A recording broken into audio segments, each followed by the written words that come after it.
Hi, Prof. Good Hi. evening. Assalamualaikum. Good afternoon. Good afternoon. How are you? Alhamdulillah. Good Fine. How are afternoon, you? Prof. I'm good too. Okay. Trying to see if everyone's in here. Hi, Prof. Good afternoon. Good afternoon, Prof. I see nobody's got your cameras on. You're all shy, I guess.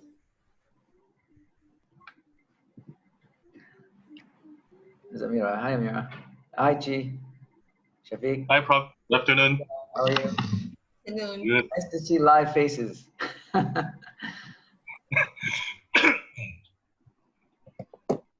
How are you all doing? Read a lot of articles. Yeah. Hoping okay, everyone? Fiza, how to make the San Francisco Bridge at the back?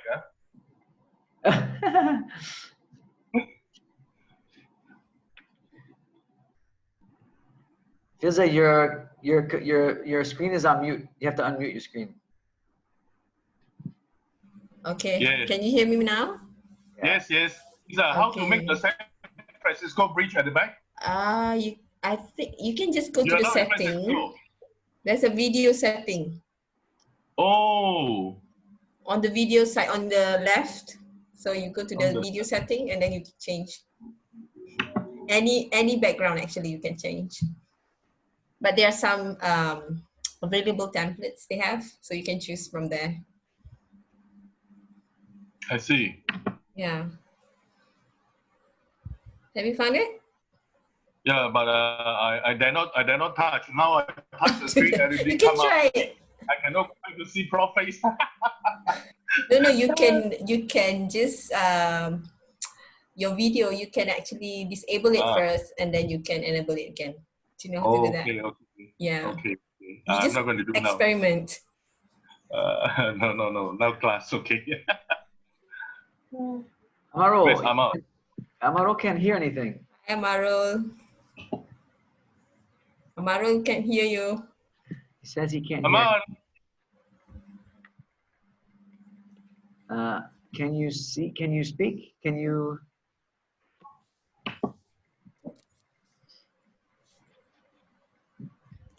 Hello, Amar. I think he's connecting still. Oh, okay, I think so. Yes. Amar. Amar, can you hear us? No. Still.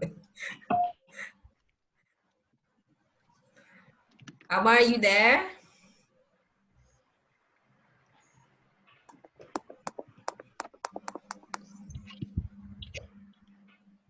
All right, people are still joining, so we'll just give them a few minutes here. Kak Zura. Should be 24.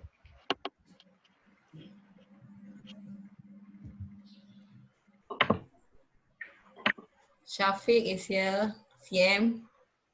Kak Zura is here. Afaf, Nadini. Yeah, Amar, try to reconnect. I think the rest are here. Except Amar, that they don't want to show their face, very shy.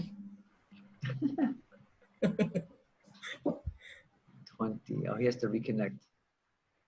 Rambut lama tak potong ni. Segan. See, one of the advantages of Okay lah, losing your hair is that you can just do it yourself. That's why I'm very ahead. That's another strategy. Yeah.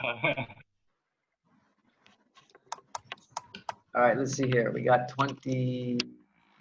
Oh, we lost a couple. All right, here's one more. Ibrahim. All right, let's just wait for Ammar to join, then we'll get started.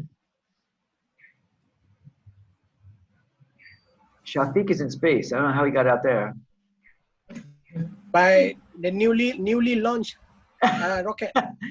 You didn't tell us you were going on the trip.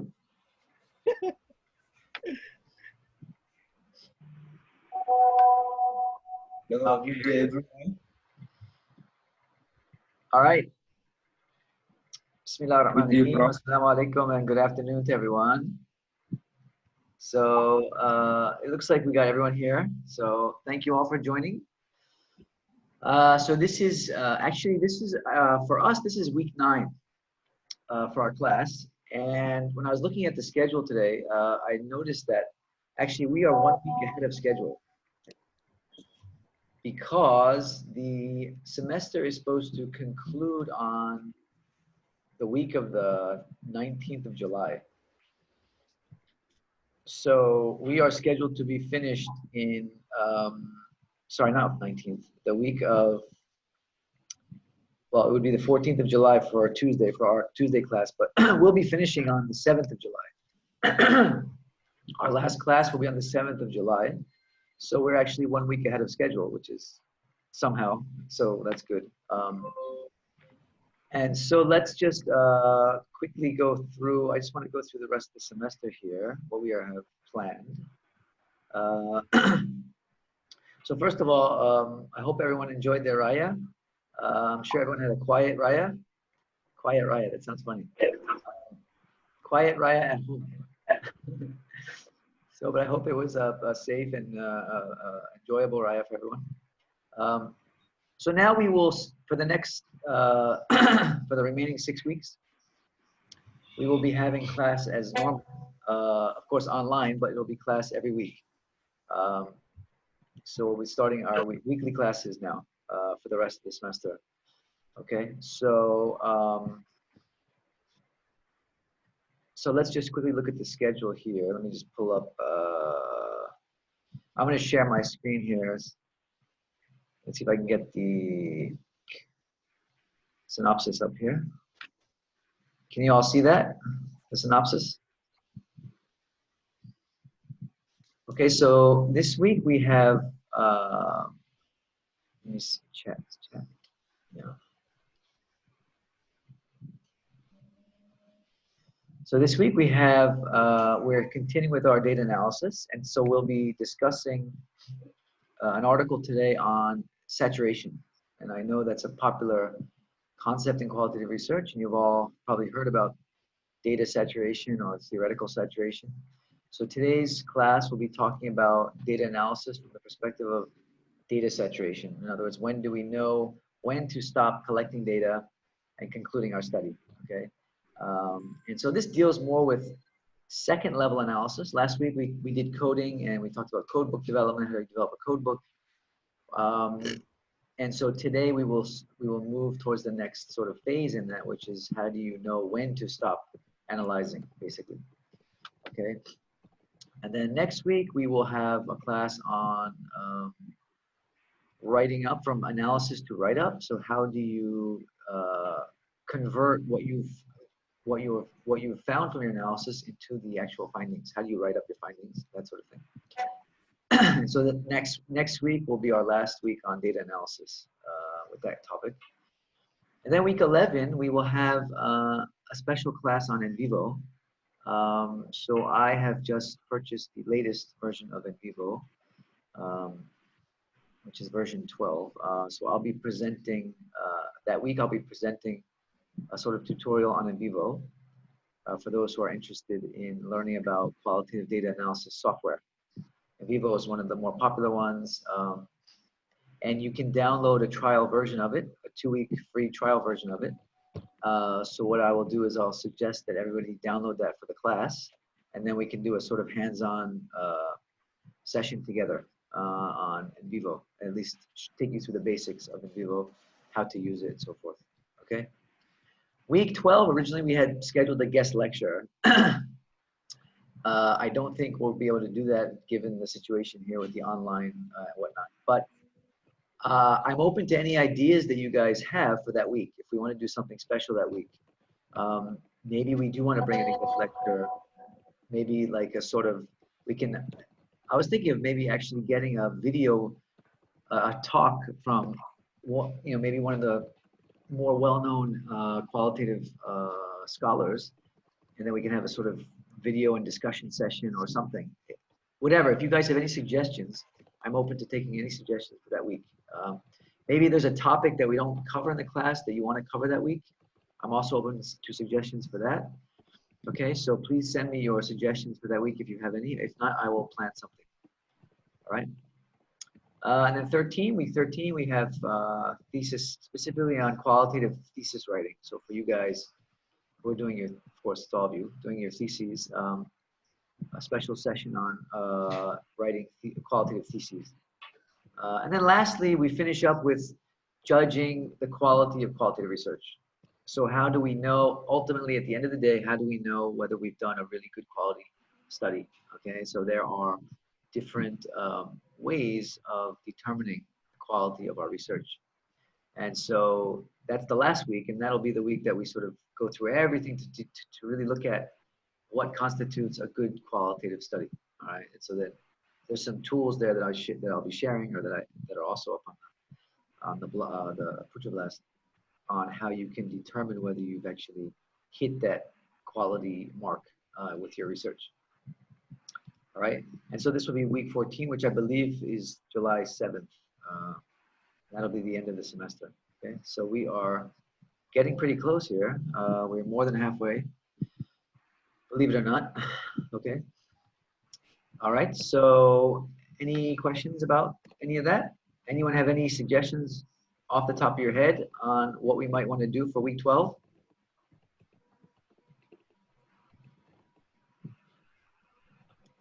Feel free to shout them out, or you can write them in the chat. I think, Prof, I think your idea earlier about getting a qualitative, someone from the qualitative field, and we all watch the video, and then later in the class we can discuss about it, would be nice to Okay. have, like, maybe you can pick the video, or anyone else can actually suggest the video. Sure, I can do that. Yeah. And then, but also you may want to give me suggestions on topics, things that you're interested in. Oh yeah, yeah, You know, yeah. I think everyone might have their own preferences and based on their own research that they're Sure. currently doing.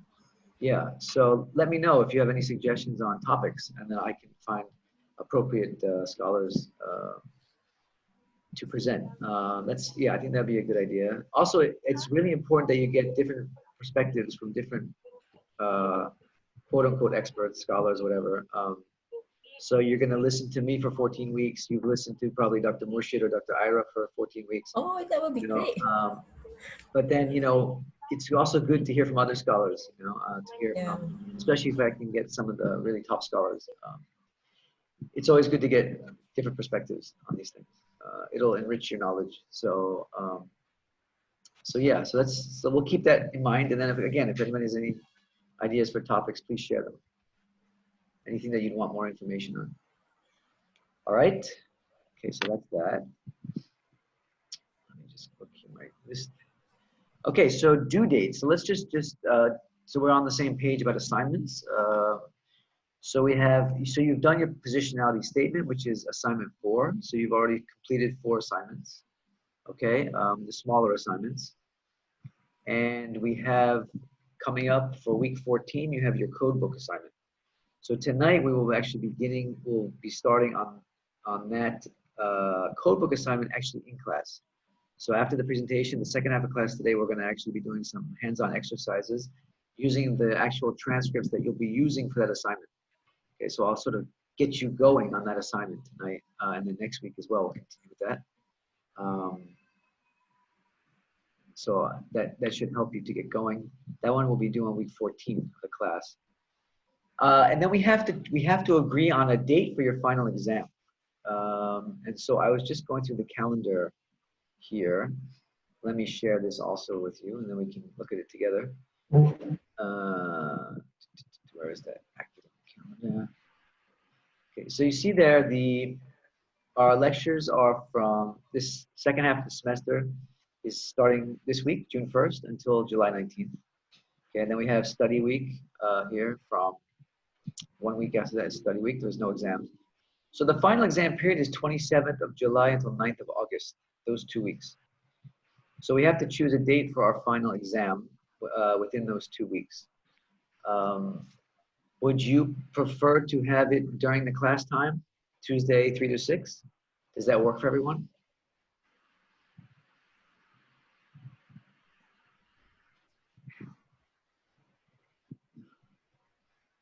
Check.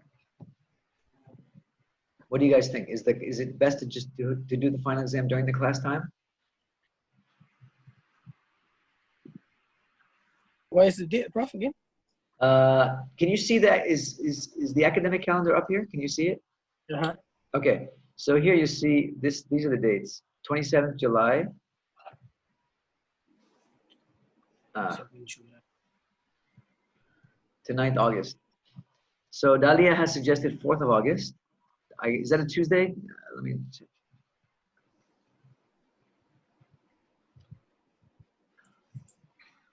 So yeah, it's Tuesday, 4th of August.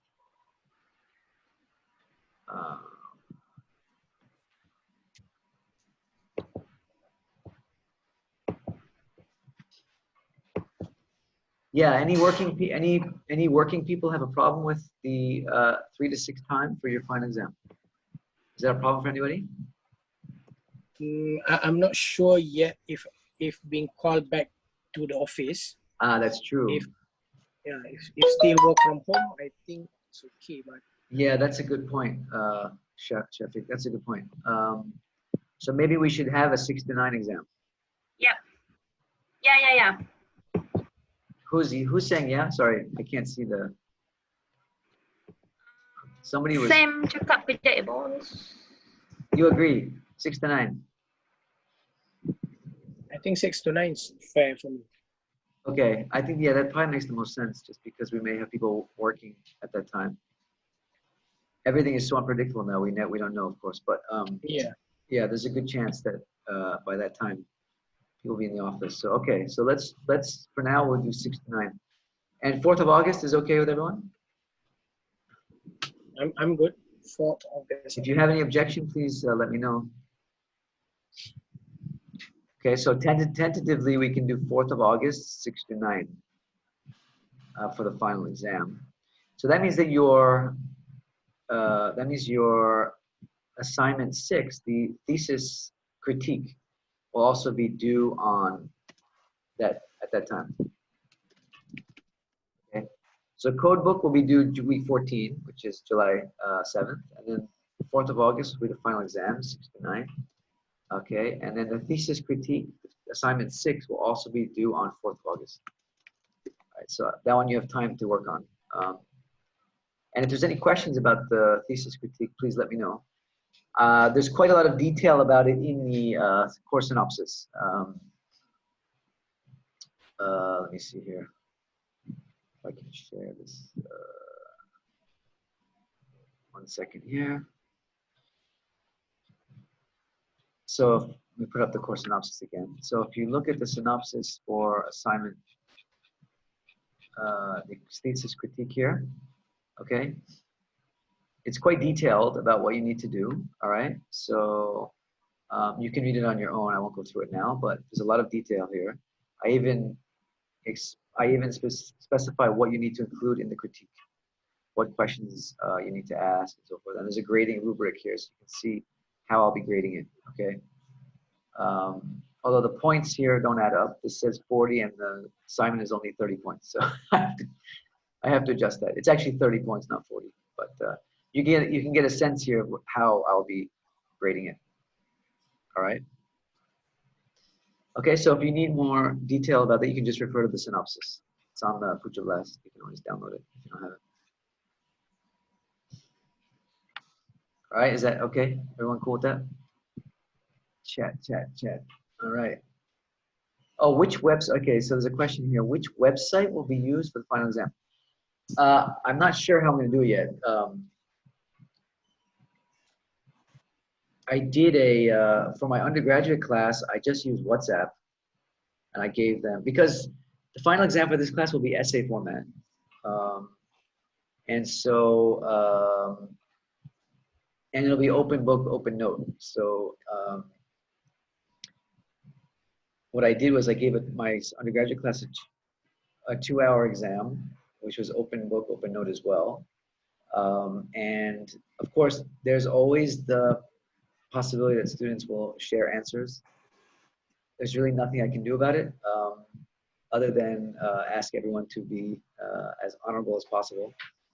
But it is an essay type exam, so the time is tight. I mean, you have to really work hard to finish on time because it's like 4 questions in 2 hours. So you don't really have a whole lot of time to really be wasting. So I think I will probably do the same type of exam for you guys. It'll be essay type and it'll be open book, open note, which means that you can use any resources on the internet, whatever. It's up to you, whatever you want to use.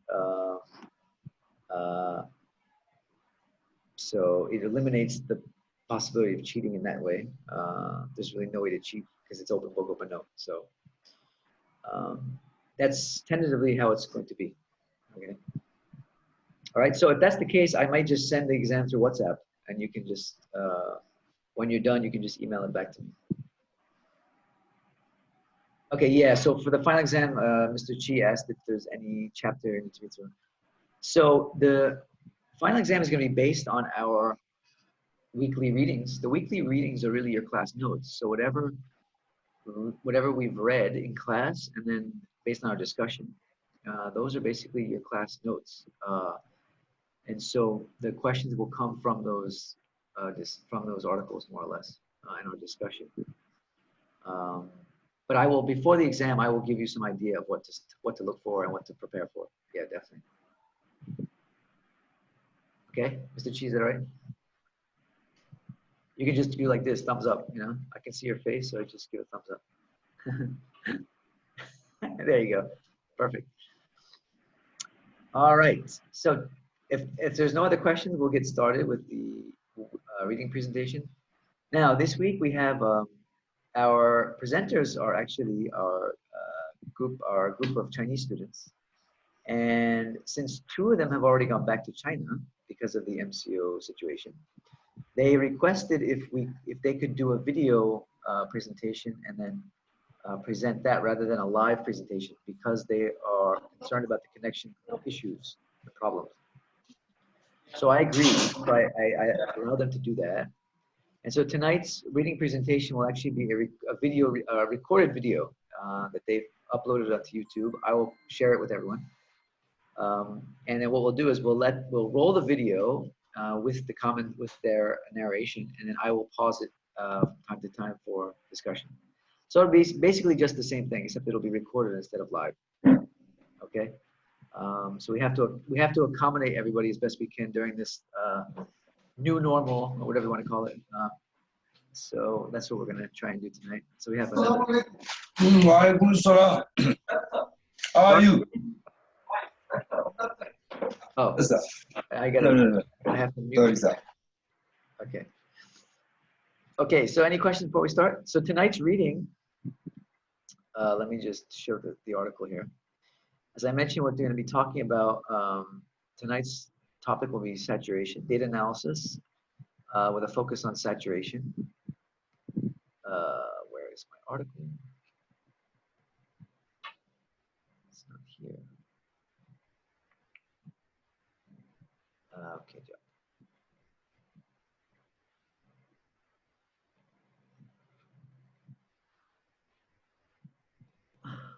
It's not here. Where is it?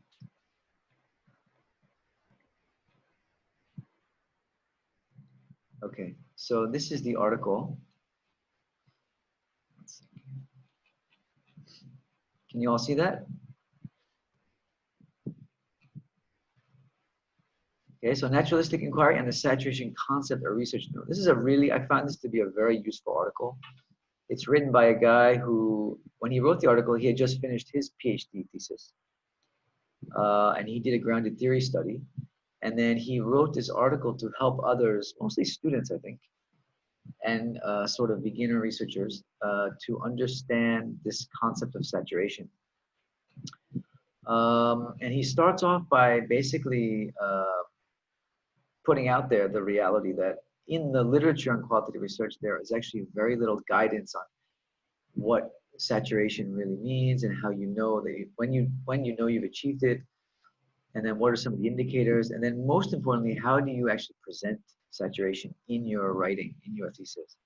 So in your report, in your chapter 3, when you talk about, you stopped sampling after say 15 respondents or 12 respondents or whatever, because you achieved saturation point. Well, what does that mean? How do you show that? How do you, sort of prove that to people that you have actually achieved saturation point?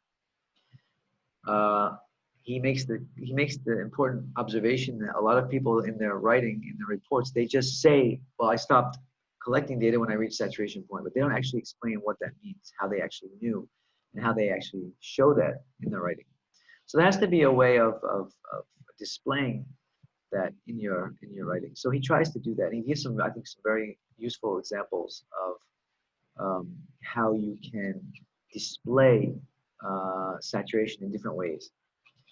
So before we start, I have to just make the disclaimer that this is written from the perspective of somebody that did a grounded theory study. So it's very specific to grounded theory.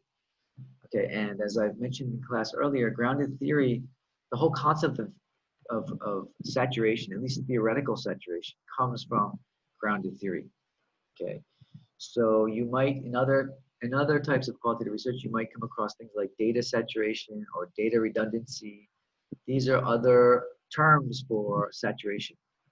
And basically it means that when you are collecting data, you reach the point where any additional interviews that you do or any additional data collection that you do adds nothing new to your findings in terms of new insights, okay? Basically, there's a point of redundancy where there's nothing really novel, nothing new coming out of the data, and that is an indicator that you have reached a level of sampling adequacy. Okay, we call it, in qualitative research, we call it sampling adequacy, not sample size. We're not so much concerned with sample size in qualitative research. We are concerned with sampling adequacy. In other words, have the research questions been fully answered, all right? Given the scope of our study, So we arrive at that conclusion by something called sampling adequacy, right? And so saturation is the indicator of sampling adequacy, whether we have sampled enough, okay? So sampling enough doesn't necessarily mean number of respondents. It also means the amount of data we've collected. So for example, one respondent might include three separate interviews, okay? So that data is not limited to the number of respondents, but the extent of the data that you've collected with each respondent. Okay, that's also part of sampling adequacy. Okay, so that is essentially what the article is about. And so now I will upload. Let me see. I'll stop sharing this. So again, feel free to ask questions at any time. Okay, I will happily stop the video and we can discuss. And I hope that you will engage in discussion here with me. Let's see if I can find this. Oh no.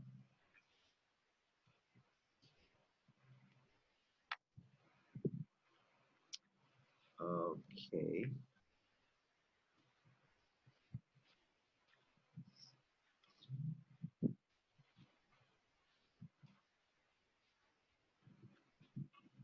All right, can you all see that? I'm on, okay. Okay, so let's go. I will play it. Let me know if there's any problems with the audio or anything, okay? Just give me a holler if it's not working.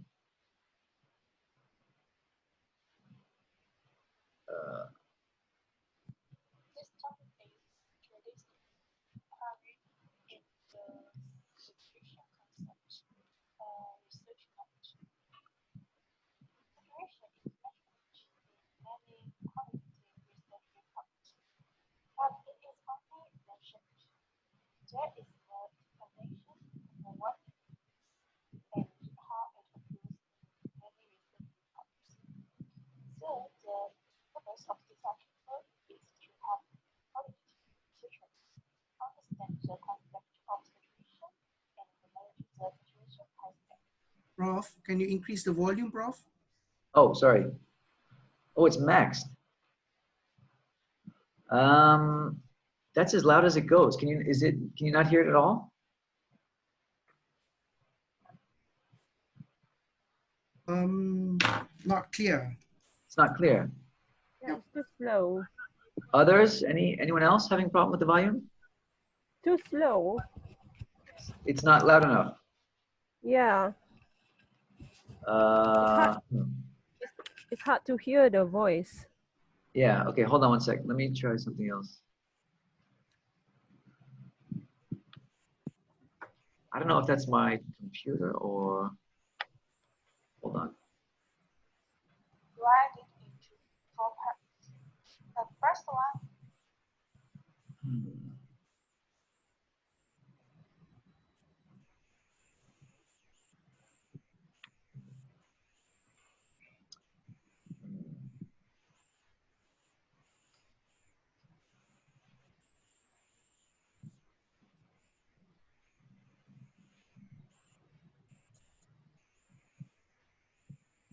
is discuss materialistic inquiry and particularly the grounded theory methodology,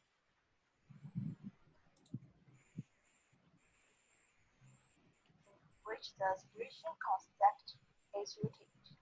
Is it still too low? It's low, but I think it's fine.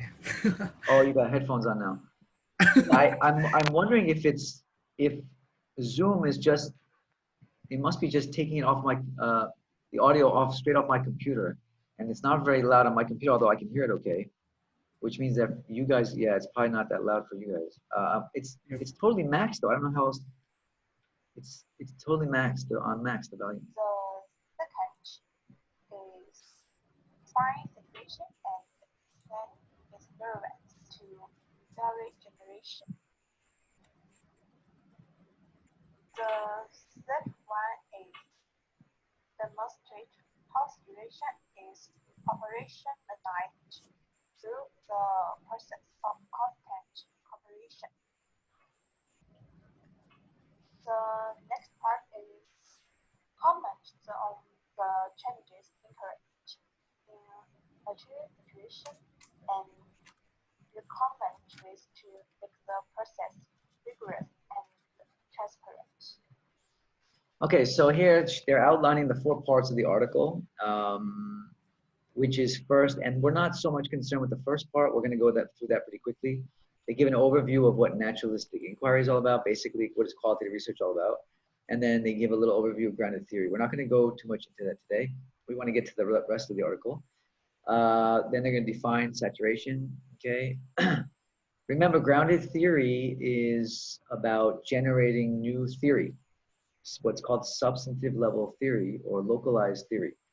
So here, saturation is very important because to develop a theory, it's not just about doing a sort of descriptive analysis. It's an analysis that where you're actually developing new concepts.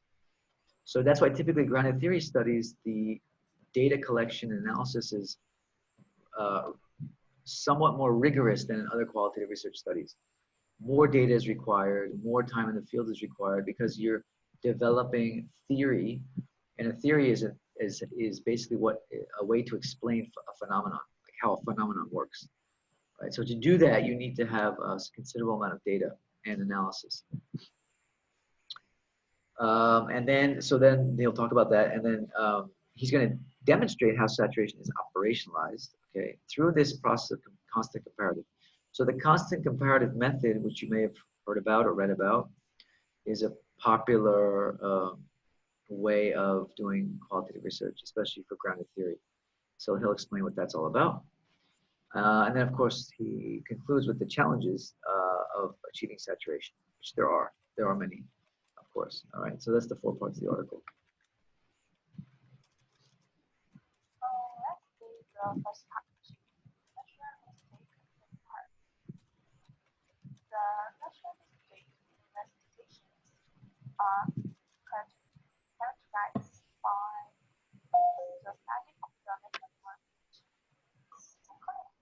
research, purposeful. So we can notice here, it is natural environment, laboratory. It is that the research study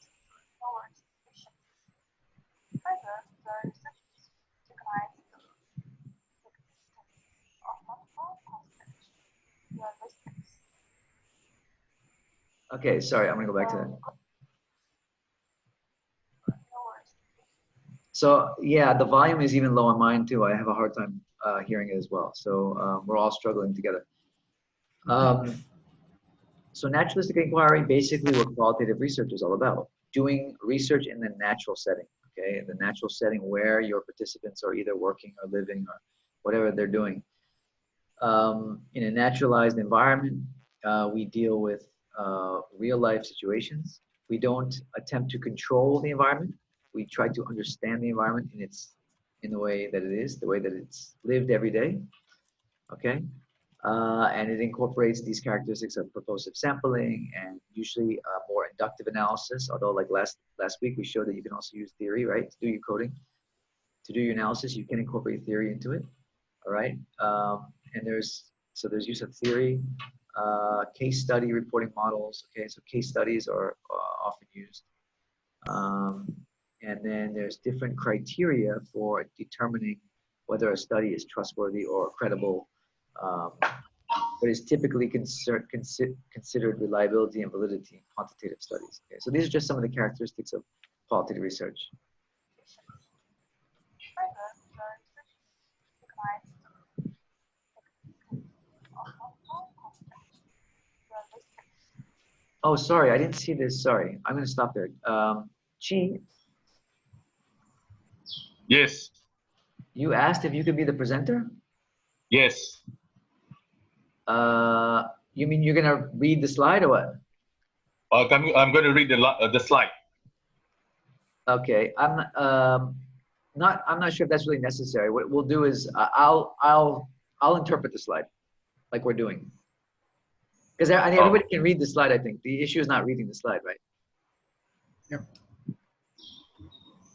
So we'll just because I do not know which group I belongs to, I apply to, but then I do not know whether I'm in which group for my presentation. So since the voice here can't be hear clearly, so I'd like to propose that be the presenter for this today's topic. Is it okay? Okay, no one can hear. Okay, all right. Sorry, I didn't see the comments there. All right. Okay, I apologize for the audio problem. All right, so Mr. Chi will let you do that. So go ahead. You can narrate the video for us. Okay, for the grounded theory, a general methodology for developing theory that is grounded in data systematically gather and analyze.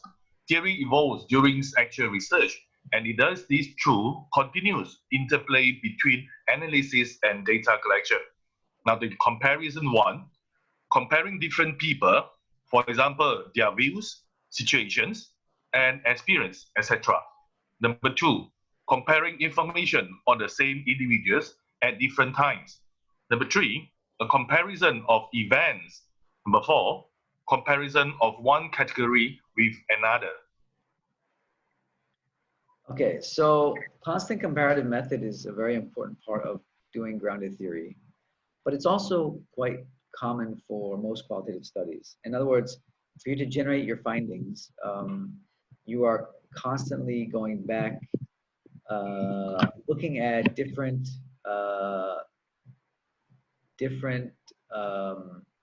pieces of data, different parts of your studies, of your data, of your transcripts, for example. So there's this constant comparison between data and analysis that goes on. So as, for example, last week we talked about code book development. As you develop codes, one of the ways you develop those codes is by comparing different chunks or different parts of data to see how they relate to each other. How similar are they? How different are they? That's how you basically develop your codes and then what become your categories and themes. If you don't do that comparison, there's no way to know, for example, whether two codes are the same, whether two codes are different. It's difficult to determine whether two different codes have the same properties, have different properties, etc.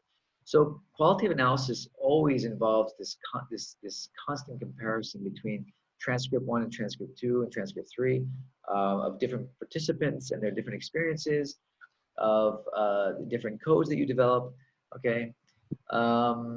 And it's through that comparison that you develop basically the findings of your research. Okay, he's going to give some examples as we go later in the article, which will bring some of this to light, to make it clearer. It's a bit challenging to describe it conceptually. You have to sort of see examples, then you get the idea.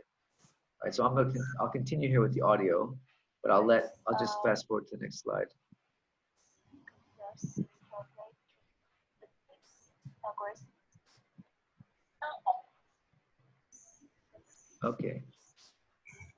Now, for the constant comparison, there are 4 parts here. Number 1, comparing incidents applicable to each theme that emerge from the data.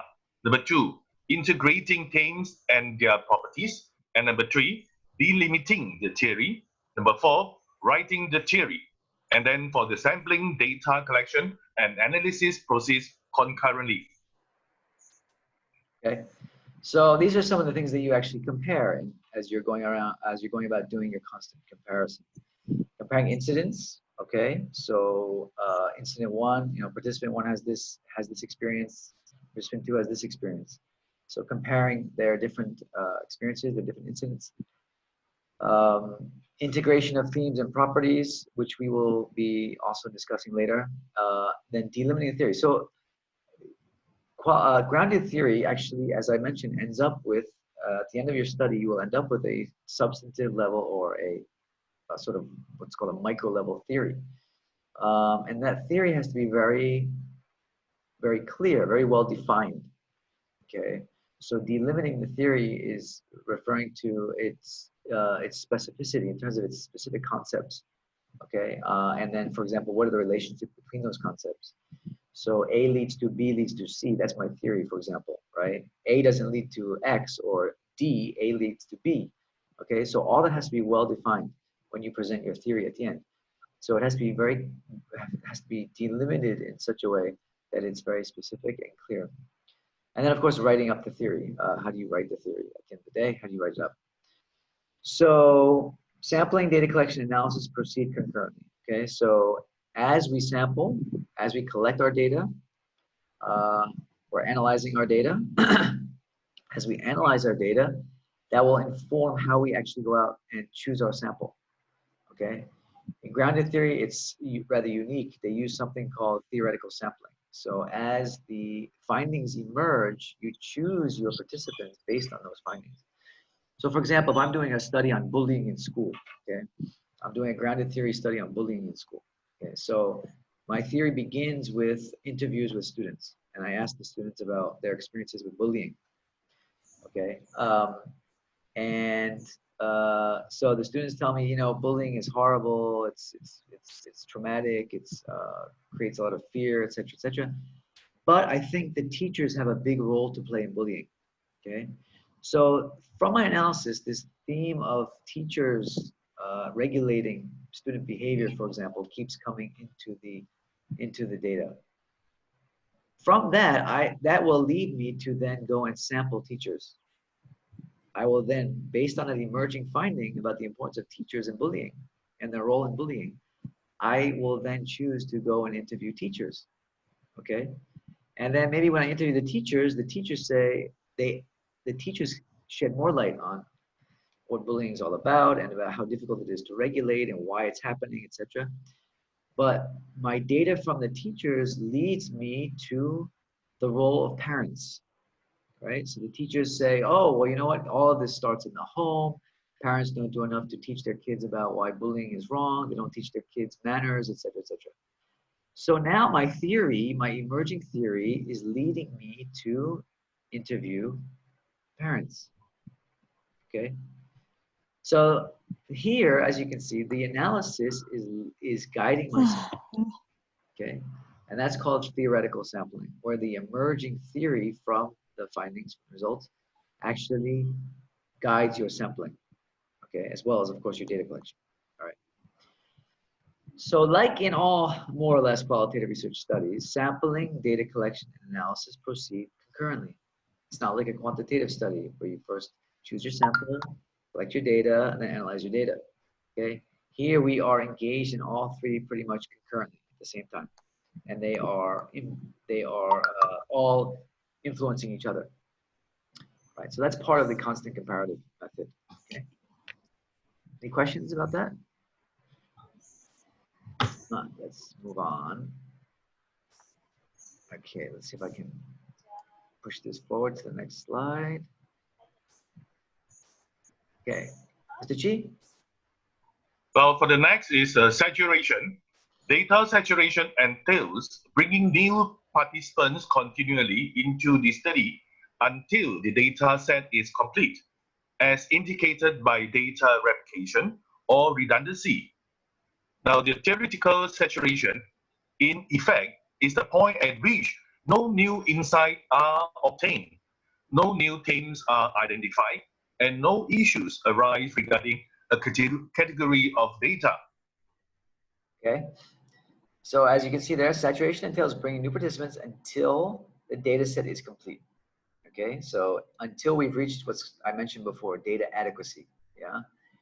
Also known, as you can see, the data replication or data redundancy. In other words, there's no new insight, no new substantive insights coming into the study, all right? So this is known as theoretical saturation. Okay, now what's important about, what's different, theoretical saturation is a bit different than what's typically known as data replication or data redundancy, in the sense that it's a bit more systematic. So we, in a theory like grounded theory study, we're going to develop categories, what are called conceptual categories, from our coding.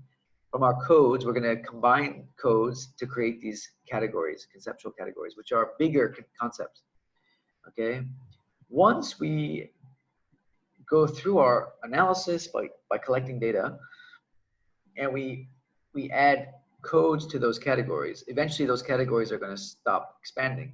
So for example, if I'm doing a study on colors, and transcript 1 is talking about red, transcript 2 is talking about white, transcript 3 is talking about blue, I will develop a category called colors, right? Red, white, and blue are all colors, right? So colors is actually a concept. It's a conceptual category, okay? The colors themselves, red, blue, white, are actually just codes. They're the data itself, coded data. They comprise a concept called colors, right? And so colors becomes my conceptual category. So then I go on and I've developed this category called colors, and I have red, white, and blue. The next transcript I do, transcript 4, they talk about purple. So I add purple to my category of colors.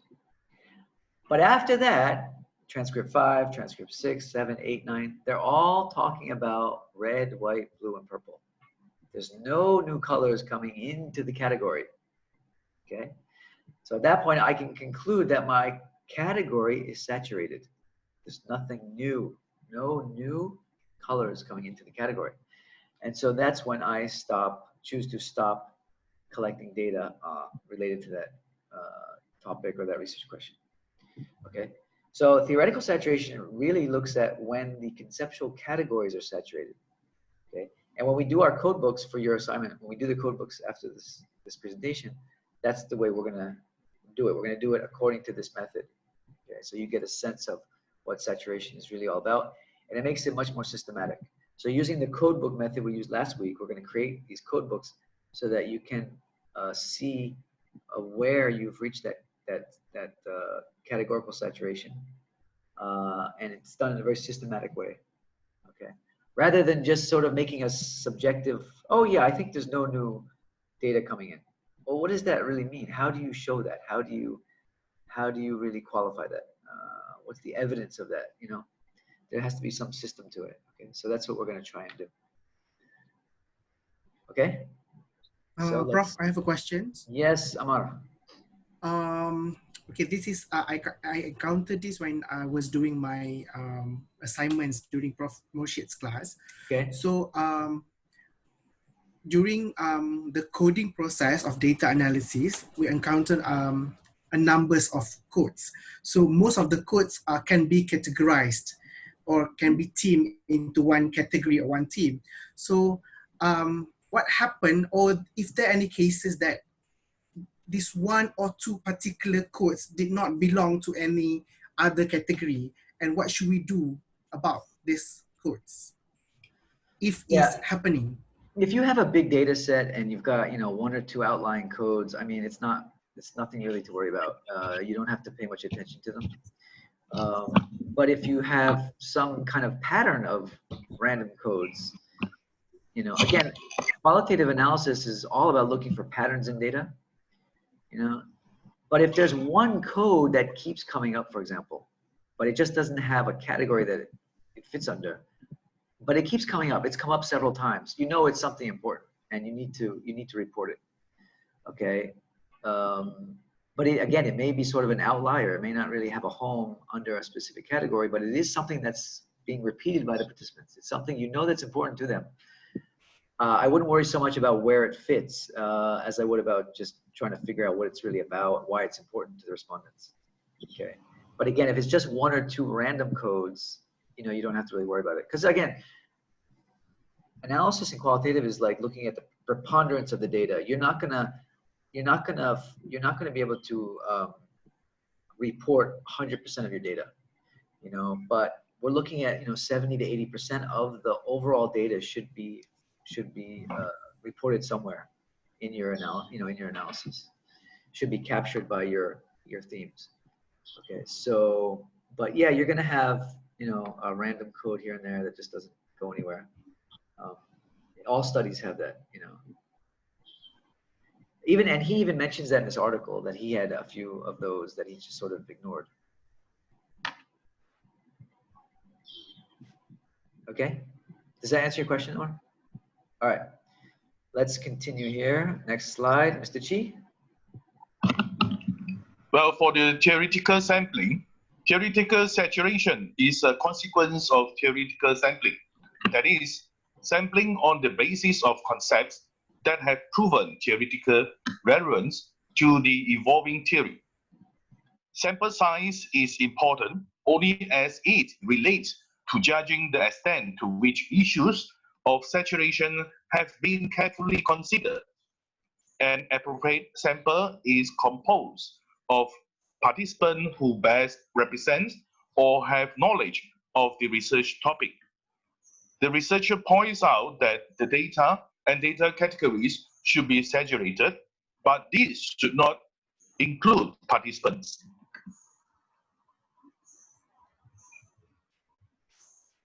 Okay, I'm just trying to get a sense of the slide here. The final one, don't understand. Yeah. The last one. I wonder if our presenters are here today in the class, maybe if they want to try to interpret what they wrote there. The researcher points out that the data category should be saturated, but this should not include participants. I think they mean they shouldn't include the number of participants. Data saturation is not based on a number per se, although in this article, he does report, later in the article, he does report about, he used a cutoff of 70%. So he concluded that saturation, he used other methods as well, not just percentages, but he did say that for him, he used 70%. So if a category was mentioned in 70% of his interviews, he concluded that that was saturated. Okay, so he does use that as an indicator. I'm just trying to find here in the article where he says that. It's later on though. I'll go back to it. Okay. So yeah, so theoretical saturation is what I mentioned before, is you're sampling based on you know, concepts that have emerged from the analysis. So it's the emerging theory, or the evolving theory, okay? And so you sample as long as you keep getting new insights into the research questions. You keep getting new insights, and you're building those categories. Then you keep sampling, and you sample according to where the data takes you, basically, where the evolving theory takes you, like I mentioned before in that bullying example. And this is a very unique approach to grounded theory, actually. I'm not aware of many other qualitative studies that use this type of sampling approach, because again, this is specific for theory building. Okay, so we won't spend a whole lot of time on it, but it's just good to know. for grounded theory. Okay. Now let's move on to coding. Now, coding here can be divided into three very important parts, which is open coding. Second one is Excel coding, and the last one is selective coding. Okay, so grounded theory, they use these three terms for their coding approach: coding, active coding, and selective coding. So let's read about open coding. Go ahead. Yes, for the first open coding codes serve to reduce the mass of largely textured data into manageable groupings. Further, open coding involves assigning more specific substantive labels or primary concepts, as well as in vivo code, respondents, exact words, especially integer terms, to larger chunk of data. Okay, so open coding is that, in grounded theory, is that first level of coding. Now, I just want to show you in the article, because he gives a very nice example here of what open coding looks like. Okay, so here we can see his open coding. Okay, so you see there, this is an example of open coding in grounded theory. Okay, table here, right? So you have the interview statement. He gives the example here. Interview statement. We, the executive. Okay, so his study was very interesting. It was a study about community development in one of the Caribbean islands, so it involved like poor communities and how they empower themselves to develop their community. So the statement here is, we, the executive, can do so much more. We always try to keep all the members actively involved in everything we do in the community. After all, this community belongs to us. We cannot depend on the government to do everything for us. We have to take some responsibility too. Okay, so then this is the data. Okay, and then he's showing us here how he actually coded it, and you can see here that literally they code sentence by sentence. So we, the executive, can do so much more, so much and no more. Okay, so he coded that as recognizing limitations. Highlight. Where's highlight? Okay. We always try to keep all the members actively involved in everything we do in the community. Okay, so this was coded as importance of community involvement. All right. So you can see here the code is just a summary. It's just a summary of the actual data, the text. Okay. After all, this community belongs to all of us, and we cannot depend on the government to do everything for us, accepting ownership of community. Okay. So these here are the open codes, right? So in this one very short text excerpt here, he's got 4 codes already. Okay, and then he mentions in the article that he had for the whole initial open coding process, he had 56 different codes. All right.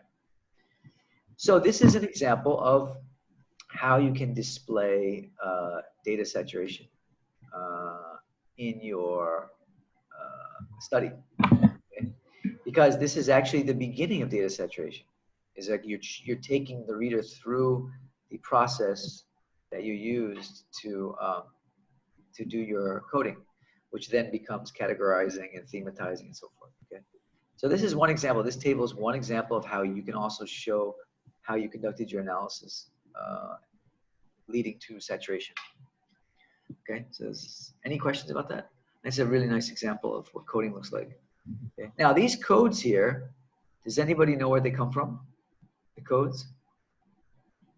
I'm trying to find the text notes.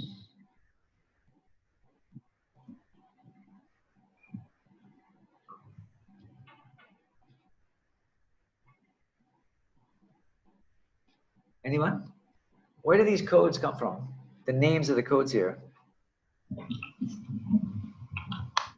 You see, from the previous articles and the theory stated from the previous researcher coding terms. Okay. Well, that is definitely one source of codes. Yeah, you can get it from your literature review and your theoretical framework. You know, and we talked about last week when we did the code book. Right? We talked about theory-driven codes versus data-driven codes. So we don't know for sure. These codes could have come from his theory, his theoretical framework, and he talks about sensitizing concepts, which is actually from theory, right? So these could be theory based. These could be data driven. They could be just his own data driven inductive codes. Okay, so his own words as he sees the data. Okay, but it's very important that when you do that, you have to make sure that the codes are really reflective of what's in the data. You cannot run away from the data. Okay, so that's why often the code itself will have either similar words or the exact words in the code, right? Make sure that you're really capturing what's there in the data. All right. So this community belongs to all of us, right? And we cannot depend on the government. So he coded that as accepting ownership of the community, right? It belongs to us, it's ours, we own it, right? That kind of thing. Okay, so you have to really make sure that your codes are very, very reflective of what's in the data. Okay, all right, so I'm gonna go back to the YouTube video. All right, let's move to the next one, open coding. Now we have, axial coding, okay? Mr. Chi? Okay, for the Excel coding, Excel codes capture the essence of the data in terms that are more abstract than open codes. Frequent and widespread use of key terms suggested they are relevant as conceptual categories. Yeah, so axial coding is when you begin to combine codes into larger conceptual categories, all right? Okay, so it's the combining of codes into concepts, all right? And then Ibrahim asked a question, Prof, does this example show that line-by-line coding is the same as open coding? Yeah, that is an example of open coding. The example he shows there is open coding, okay?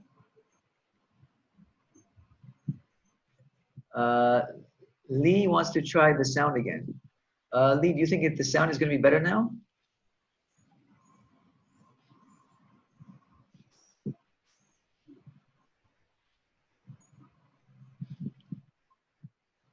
Frequent and widespread use of key terms suggesting they're relevant. Never mind, we'll let Mr. Chi do it. Okay, let's move on. Okay, Mr. Chi. Yep. The next one is selective coding.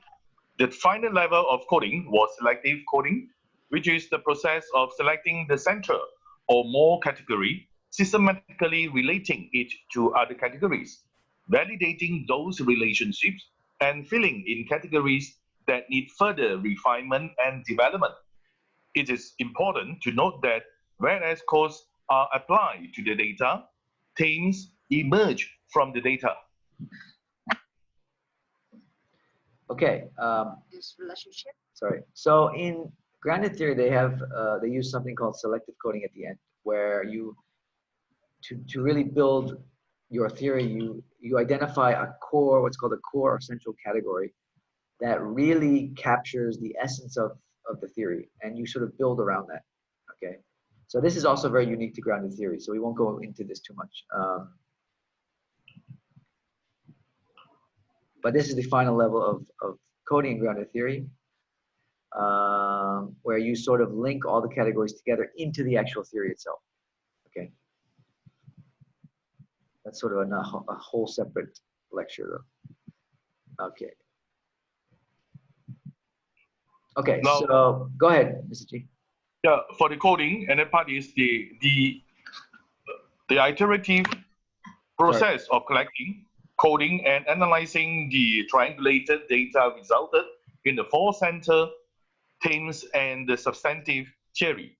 An analytic or coding diagram can serve as a loom for wearing a storyline of the many patterns discovered in the analysis of interview transcripts, field notes, and documents. Okay, so from this process, he in his study, he ended up with 4 central themes to his theory. Okay, so I'm just going to bring those up here to show them.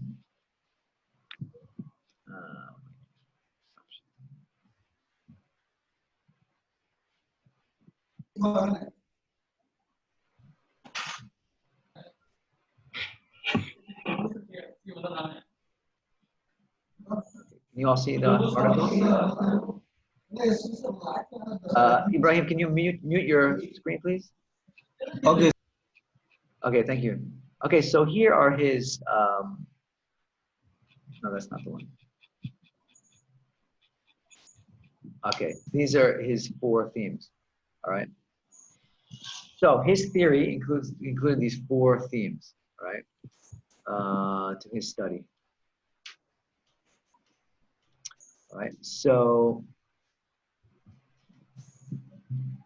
his theory is stakeholder collaboration. It's called stakeholder collaboration theory, okay? And the first theme is identifying problems and priorities, okay? And you can see that's the main theme. Now, these are thematic categories, actually. So they're really categories, but he calls them themes, okay? Because the reason I say that is because the theme here is built on these three main codes, all right? Voicing common concerns, understanding the system, and settling on a project, right? So these are the conditions that allowed for identifying problems and priorities, all right? The second theme was on motivating and mobilizing it. These are actual strategies that the people, the residents used in the communities, all right? So focusing on the common good was one code. The second code was emphasizing collective responsibility, and then seeking stakeholder support, all right? So these 3 comprise the theme motivating and mobilizing. The third theme, interactions, is how people interacted with one another, okay? So it's called working together. So in what ways did they work together? Well, they worked together by matching resources to requirements, getting the job done, and showing tangible results. This is how the community worked together. Then the last was the consequences, right? So creating an enabling environment. So ultimately, the consequence of this collaboration was to create an enabling environment for the community members, which included looking beyond the present, okay? So looking towards the future, sustaining interest and support, and then maintaining their pride and satisfaction. So this is his theory, which is encapsulated with these 4 main themes, right? And so from all the work that he did, 30+ interviews, document analysis, as you can read in the article, he included a lot of different types of data. He did interviews, he did document analysis, he spoke with key informants in the community, et cetera, et cetera. So there's a lot of data involved, and ultimately this is what he came up with, right? So you can maybe you can refer to this article as we go along, also the presentation. Oh shoot, I forgot to stop sharing. Okay.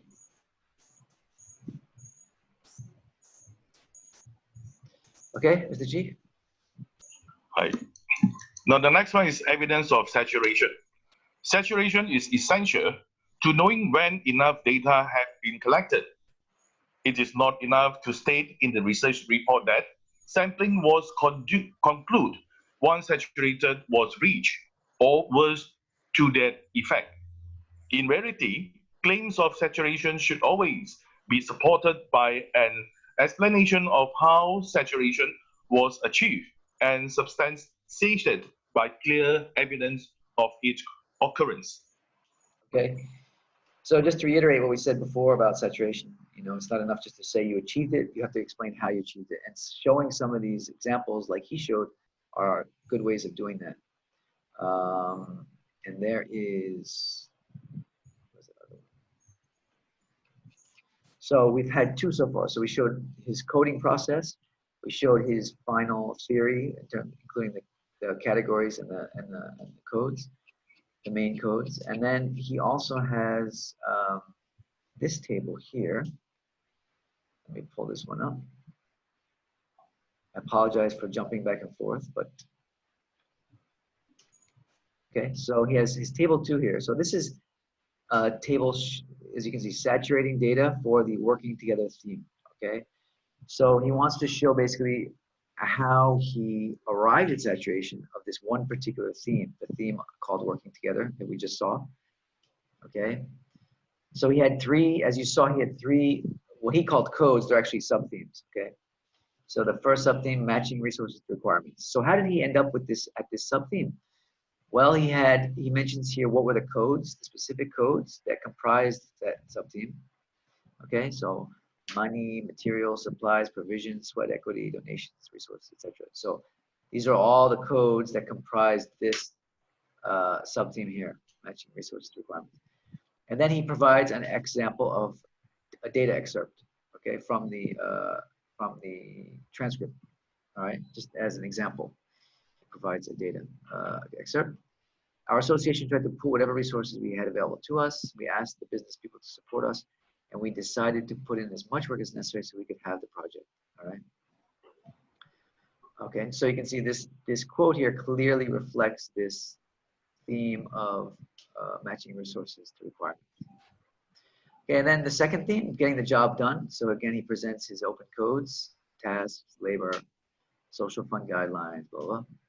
Okay, he gives a quote here, all right?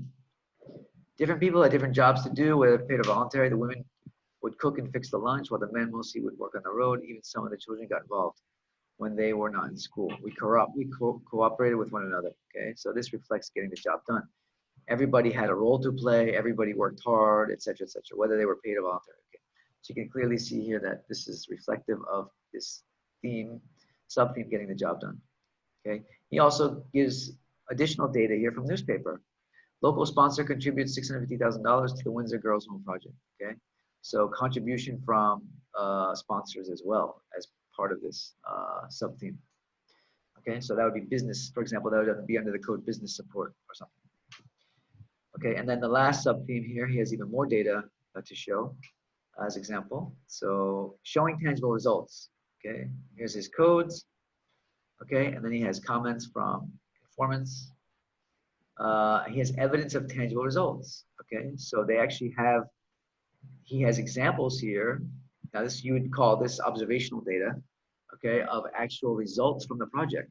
Okay, 3-mile resurfaced road, for example, complete with drainage structures, etc. Right? And then data from documents. He also has data from documents, okay? Resolution of 70% of 88 cases taken to mediation in 2002. Okay, anecdotal evidence, all right? Okay, so here's some additional data from documents to support this theme, okay? So this is just a table, and you could include something like this in your thesis, a table as an example of showing you how you reach saturation for your theme or your sub-themes. Okay. All right. So this way we can get a better idea of what this theme is about, the sub-theme is about, and then what are the evidences, some of the evidences he uses to arrive at those sub-themes. Now again, this is just an excerpt. You can make this table much longer. You can make it, you know, you could include much more data here, for example, and you could include it in your appendix in your thesis, right? To provide evidence of that saturation that you are claiming. Okay. All right, is that clear? So you can refer back to this article later if you want. Yeah, this is also, I have a comment here, my own comment here. Another way of doing a code book. So you could also look at this as another way of doing a code book. This is sort of like a code book, you know, where you have your sub-theme or your category here. You have your initial codes or your open codes, first level codes. You have data. Okay, so it's similar to a code book as well. Similar concept. All right, so back to our video. So evidence of saturation. Okay. To data from oh, that's much better. Can you guys hear that now? Illustrate what information he got from or what kind of information he collected from the research. Besides this information. Okay, wait, let's go back. There's a lot of data information on this slide. Okay, so this is basically what we just looked at, right? In the table, all right? So let's go on. So we'll let, Mr. Chi, we'll let them take over, okay? I think it's clear now, right, the audio? Observation. Yeah, everyone can hear it now? Okay. Thank you, Mr. Chi, for presenting the first part of the slides. Thank you. Comments. Respondents commented specifically about working together are concluded as well. This is the author give us the example to how to display the information or the evidence of a situation in the paper. That means we need to give an rich description about the procedure, what kind of data or rich information from, and we need to write them all in our paper to convince the readers or to convince the evaluator that we have conduct the research to saturate. Okay, so that's what we just looked at. The final work is in the following table. That means the four themes, the specified information in figure 1. It encompassed all of the theory latent data from the research after the author conducted the massive, tedious, and repeated work. That means as each theme emerged, it was clear that theoretical saturation was being achieved. When additional data and further analysis failed to uncover a new thematic idea in relation to the emerging theory, we should stop sampling and ended the coding process. Okay. Here is the saturation of this and other thematic categories required the addition of data to the categories to maximize the variety of data supportive of the category. We need to collect additional data as a means of dealing with coding conflicts and fleshing out emerging themes. Here the author give us an detailed example in his paper from the page 147 to 48. Sorry, I just wanted to look at 147, 48. I believe this is what we just looked at. 47, 48. Okay. No, it's not. Okay. Sorry. So we can read the example and know what does it mean. Next. Sorry, I'm just going to stop there. I'm going to ask the question, is there any best mechanism in reporting the evidence of saturation in our article thesis? Well, again, I think some of the examples that Bowen gives in his article are very good mechanisms. You know, a series of tables like that give examples of how you arrived at your findings, conducted your analysis and arrived at your findings each step of the way. You know, so how you did your first level coding, how you did, you know, your code book, you know, an excerpt from your code book, for example, and then that last table which shows how each theme, what you included or what you considered evidence for that theme. You know, the different types of evidence for each theme. So I think that's a very good way to do it if you want to follow the example by Bowen. And that's one of the reasons why I show this article in class. I think it's a very good example. At last, the author mentioned other 4 points to indicate the saturation reached. That means he mentioned the figure 70%. In his study, he said a data category was considered saturated if it was reflected in more than 70% of the interviews, confirmed by member checks, interviews, feedback on the analyzed data, resonated with key information and made sense given prior research. Here, the author also emphasized that avoid confusing with quantitative research. We need to supply the supporting data from document reviews and observations further. Also, if the data get to the saturation, we also can hear the same comments from different participants in different places that exposing us to the same data repeatedly. We need to concentrate on refining thematic patterns in the data categories. The last, the author also emphasized that he also used both the number of respondents and the number of times of the thematic category that was indicated were also considered in the analysis. So there's some important material information in this slide. The first thing is his criteria for saturation. He did include a quantitative criteria, which is 70%, as you see there. Okay, but he emphasizes in the article that you should not rely only on a percentage. For example, this particular category was mentioned in 70% of the interviews. So for example, in 24 of his 32 interviews, you know, the participants mentioned working together in the interview. You know, that's one indicator, but that's not the only. You cannot rely on that solely. Okay. He also used member checking. Do any of you remember what member checking is? Member checks. Who would like to share? Anybody remember? You should remember this from your basic qualitative class.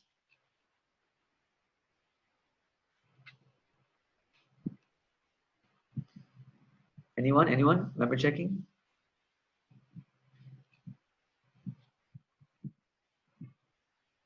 Nobody remembers?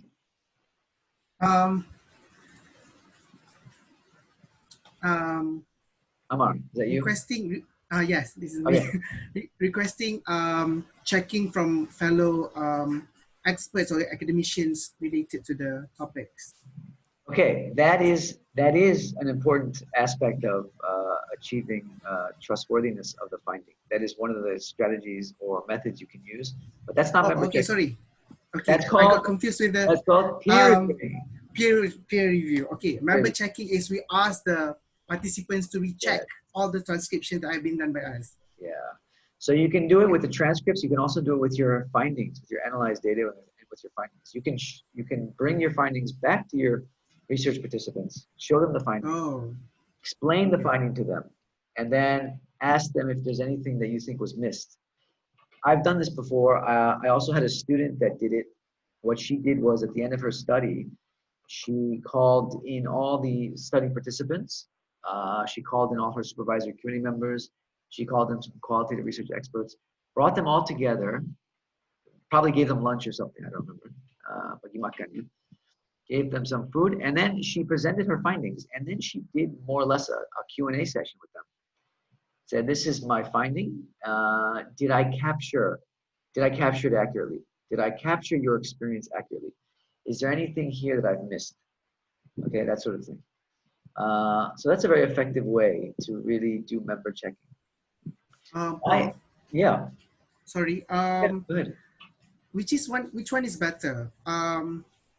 Showing them our the one that we have analyzed, or showing them the actual transcriptions, because they may forgot the important ones as compared to the others. So what do you suggest? Yeah, in the literature they talk about both actually, as they're both forms of member checking. The transcripts, the reason we would show them our transcripts is, one, we want to make sure that we've captured what they've said accurately. So it's for accuracy, number one. But number two, it's a chance for them to add anything that they may have missed. You know, after you've done an interview and then you go back and you read it, you say, oh, you know what, I would just add this, or I would just add this, you know. So sometimes they like to add additional information to the interview. And then sometimes they might actually say, oh, can you retract that? Can you remove that from the interview? That's kind of sensitive. I don't want that in there. And that's more of an ethical issue, but it's also important as well. So it is good practice to show, definitely it's good practice to do member checking with the transcripts, to show them the transcripts. But here, what he's talking about in the article is he did member checks by showing them the analyzed data, the findings, because he wanted to get their input into the findings themselves, you know, because he's studying this community and he wants to know whether it's really captured the experience of the community. Okay. So member checks is one of the things he did. And then he also looked at whether the findings resonated with key informants. Here he separates out key informants from his sample. Key informants here is like additional people that are important in the community, but not necessarily part of the sample. So maybe, for example, like a city council member or something, you know. So he would also share his findings with them to see how they resonate with those people as well. And then he looked at it, his findings in terms of the previous literature, the previous studies, to see whether what he came up with was relevant to previous research. All right. He also Prof, one more question. Yeah, go ahead, Mark. One. You were mentioning that he used two terminologies, which is key of informants and also samples. He divided these two terminologies according to two different groups. Are these terminologies actually understood widely by fellow academicians? Yeah, key informants often is, you have a sample of maybe, say for example, in his study, he had 32, I think, sample of 32, I think. Maybe there's 5 in that sample that are really, really important to the sample. In other words, they are the ones that provide you with, the most relevant data. These are the key people. That's another way of referring to key informants.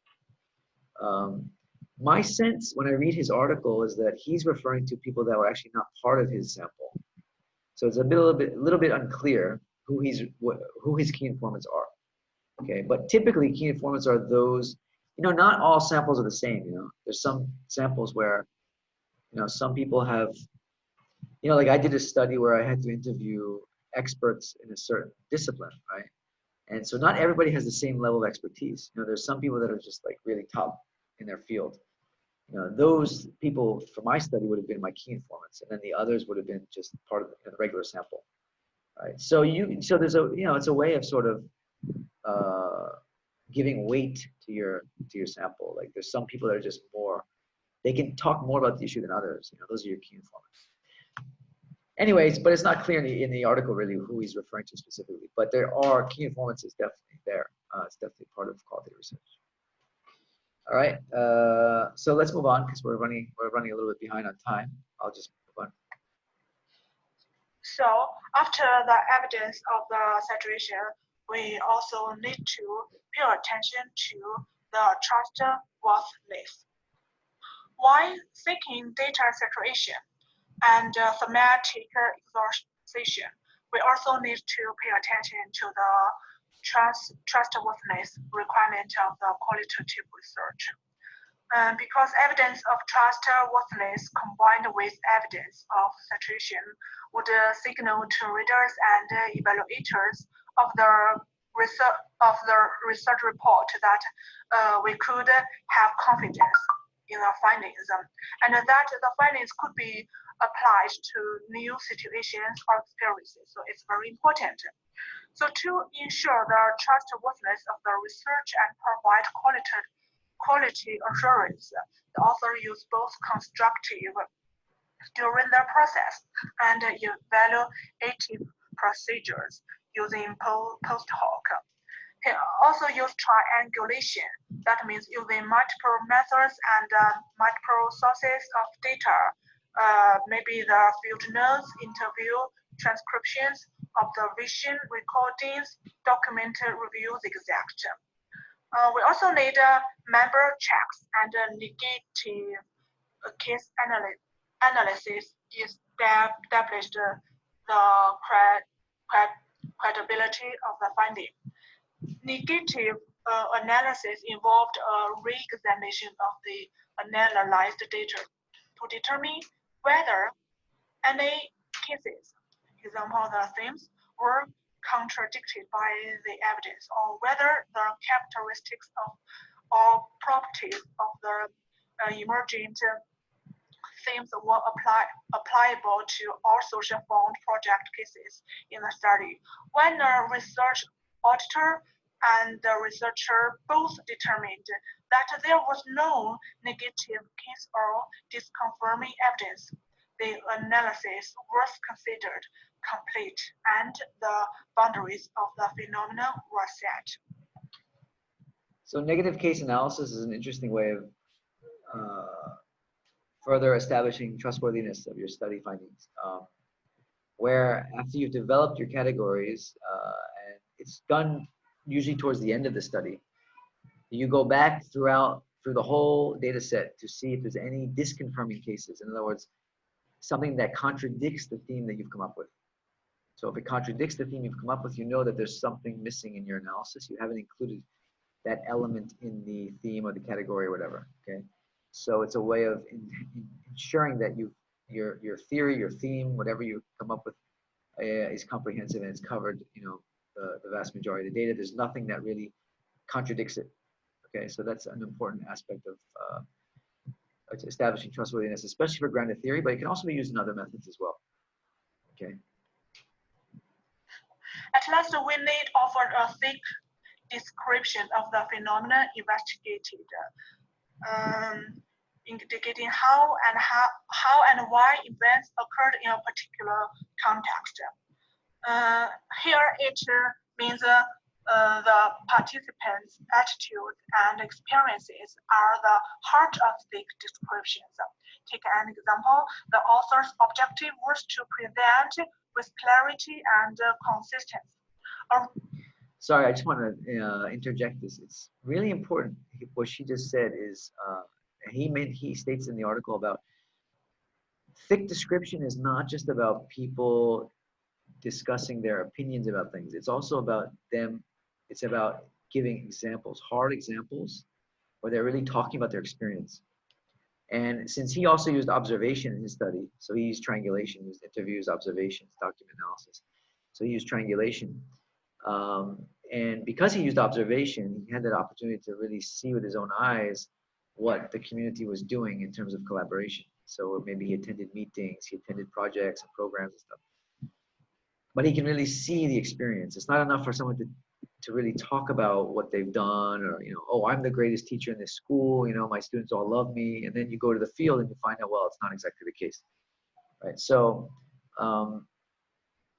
always try, when you're doing your interviews with people, always try to get them to talk at the level of experience. Ask for examples, ask them to explain how they did something, what actually happened when you were doing it, that sort of thing. Okay, and then if you have the opportunity to observe, try and observe as well, okay?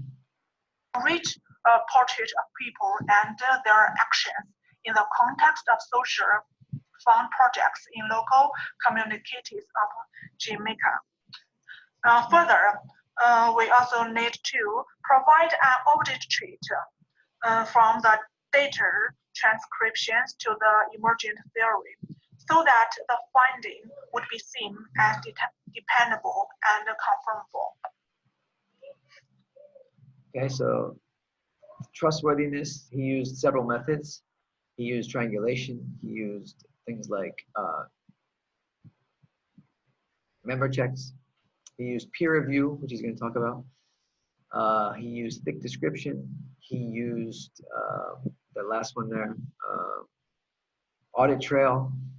Okay, who can tell me what an audit trail is? Anybody? Do you remember from your basic quantitative class? What is an audit trail?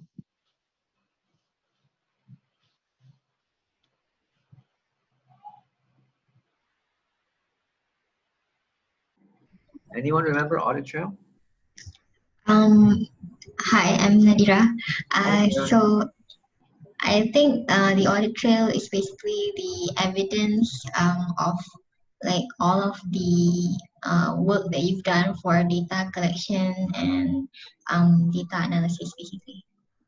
Yeah, so it's basically it's a sort of documentation of from A to Z, really, about the study, especially on the data collected, the analysis, and how you arrived at your findings. So it's a sort of documentation of all that. So typically in a thesis, you won't put the whole audit trail because that might include your entire logbook of everything you've done, memos and stuff. But you may want to give examples. You may want to give an overview. And in fact, I can share that. I can put that up on Putra Blast, an example of what an audit trail outline looks like. So it includes all the different sources of information in the audit trail. Okay, so I can add that also to the Putra Blast for you to see. Right. All right, let's move on. All of the procedures we did, in the end, we feedback. That means if others were to inspect the evidence, field notes, interview transcripts, recordings, document reviews, independently, they would draw the same or similar conclusions that we did. It is very important, and it is also the signal that we did the trustworthiness perfectly. So the purpose of all this, evidence of all these things, is like what she just read, what she just said there, is that so if someone else were to do the study, they may not reach the same exact findings as you, because each researcher is its own instrument. They may interpret things a little bit differently, etc. But from the bulk of the evidence of the study, they can at least clearly see how you arrived at your findings, and to see that it was based on a rigorous method, well-grounded, it's all based on the data, etc. Okay, so if they were to do the study, they wouldn't necessarily have the same exact conclusions, but they would at least have similar conclusions based on that level of rigor that you've included in your study. And so that's the whole purpose of doing all this, all these different aspects of trustworthiness, is to show all that, to show it so that others can replicate, or at least come close to replicating it. So furthermore, so in our research, we must pay attention to both trustworthiness and situation served to make the evidence clear and cogent. The last part, when we conduct our research, if we want to make our data saturated, we will meet many challenges. First, we will need purposive samples need to be selected carefully. Multiple data gathering methods should be employed. Naturalistic inquiry requires a robust data collection and analytical techniques.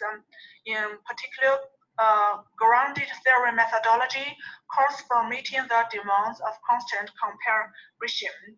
All these four items need to be considered so that the theory is truly emergent and not forced. Theory should not be forced or present primer.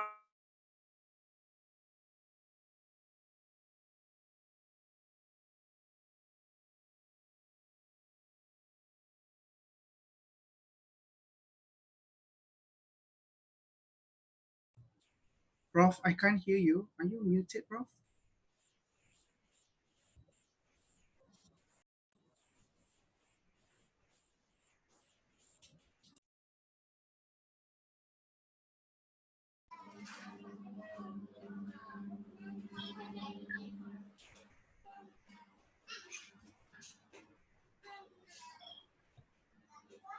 Yes, Prof, you have muted your voice.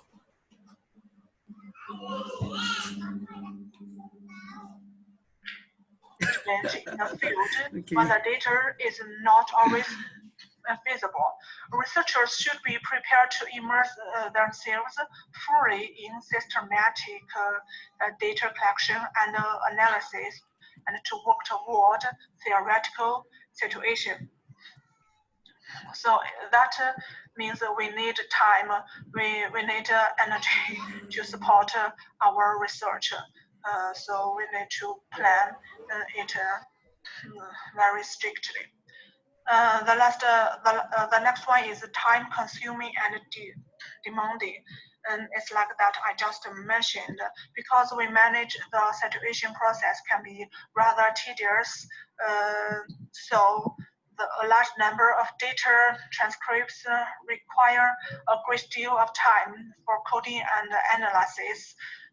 This analysis of complex transcripts actually indeed much time consuming and demanding.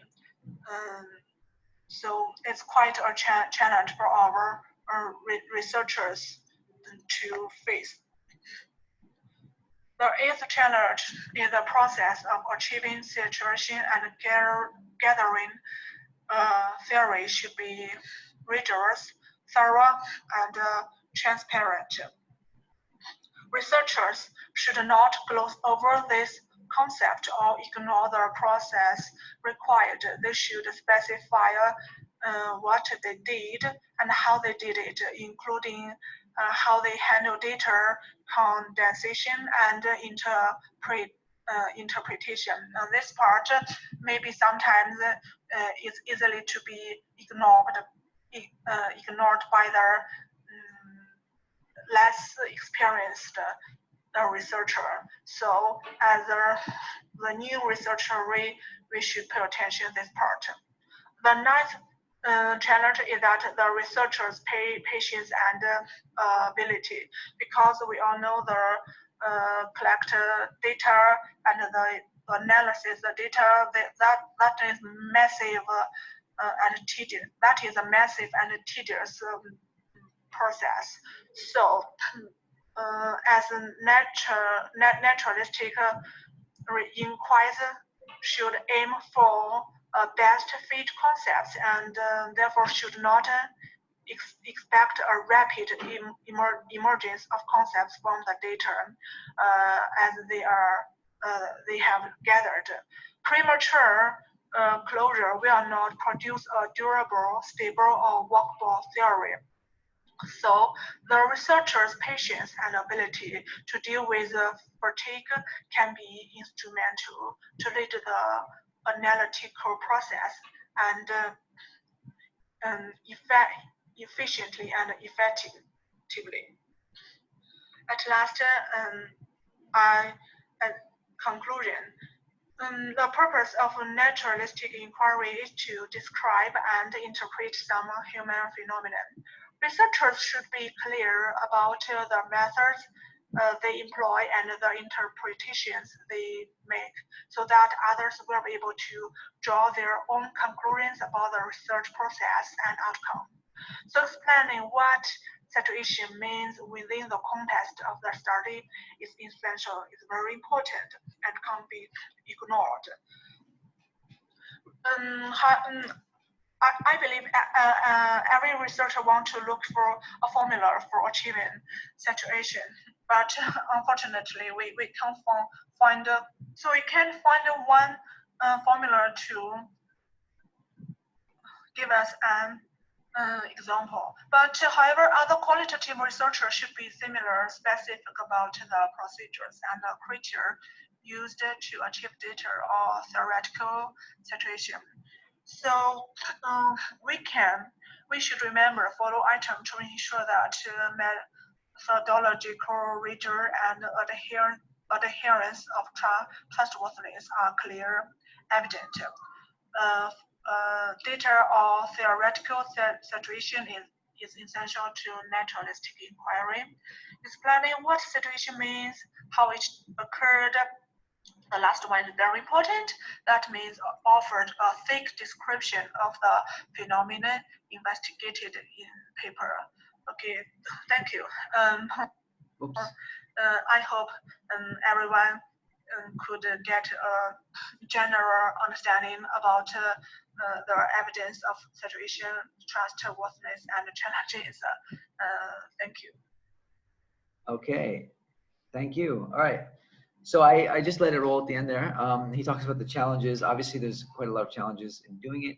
One of the important things just to mention before we take a break is that saturation takes time, and it's something that a lot of times people, they claim saturation without having actually saturated their findings. Okay, so don't make sure you go through the process in a rigorous fashion, and don't, what's the term that he used? Yeah, don't force data. And hopefully we'll show some examples of what that means, what forcing data means. But it's a common problem among a lot of qualitative researchers that just want to finish quickly. They do a very sort of haphazard job of doing their analysis, and they force a lot of data into codes and categories that it doesn't fit, and they end up getting a very confusing finding. The finding doesn't make much sense, and it really jeopardizes their entire study. Okay, so you really need to be patient as a qualitative researcher. You have to really let the findings, let the theory, the themes, whatever you're coming up with, let them emerge organically and naturally from the data. Okay, and be rigorous. You have to be very rigorous in the approach that you use. Okay, any last questions about the article, about the reading before we take a break? I apologize for the volume issue there. I forgot that it was feeding off my computer mic, so thank you for reminding me. Mr. Chi asked the question, is there any limitation on the interviewees that we have to interview? Mr. Chi, what do you mean by limitations on the interviewees? The number, you mean? Yeah. Say for example, my topic is doing on the urban farming project. Right. Now, urban farming in Selangor is not many, say about 8 of them. Okay. Now, 8 of them, they have operators. Let's say they have 8 operators, but the visitors to the farm, maybe per week is about 50 to 60 people. Now, am I going to interview all of them, or just, I mean, operators, definitely I'm going to interview all of them because only 8 of them, or plus the wife or husband, maybe 16 of them. But then for the visitors, it can be hundreds. So in order to achieve the saturation, so is there any like minimum amount of interviewee which I have to interview them? So I'm assuming you're doing some sort of comparative case study. Since there's only 8, you're gonna Mine one is include all of them. on case study, yes. Okay. No, I mean, I think you would use a sort of data saturation method. So you would interview until you reach that point where, you know, there's really no new insights coming into the data, into the finding. I would use this approach. You know, it may be 15 respondents, it may be 20 respondents, it may be 25. Okay, got it. But I would definitely include, since you only have 8, I would definitely, well, I mean, it depends. Your design, you have to think about your design. You may want to do a case study where you only, you know, maybe you only study 2 or 3 of them in depth, or you may want to look across the whole sample of 8. It really depends on what kind of study design you want to use. Yeah, because I'm doing the so-called mixed research methodologies, which I have the quantitative and qualitative. Right. So in this case, should I do all the 8 or just selected, say, 3 operators? Yeah, I mean, for a mixed method, I think would be probably too much to do all 8. I would probably limit it to, you know, 2 or 3 operators, as well as the customers or the whoever. Yeah, the users. Thank you, Prof. Okay. Any other questions? Okay, so let's take a break and try and come back between 15 and 20 minutes. Okay. All right. See you guys in a bit.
Sayang dan senyuman usah kundangkan lebaran.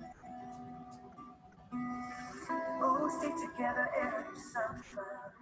Oh, seiringlah ini harinya.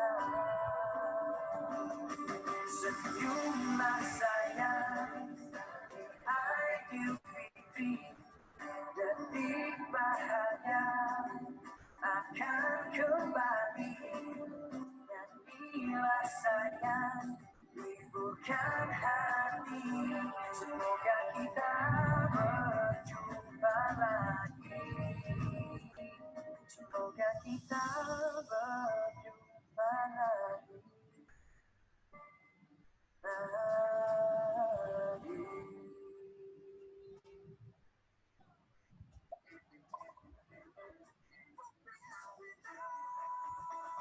1080p Neo display, 119 degrees wide angle, 8GB RAM, 128GB long, 5000 mAh battery.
Okay, Bismillahirrahmanirrahim. Is everyone back yet?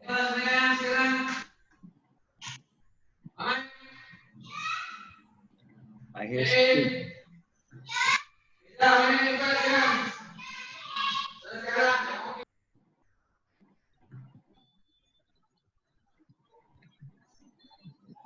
Okay, so I think we'll try and get started for the second half of class.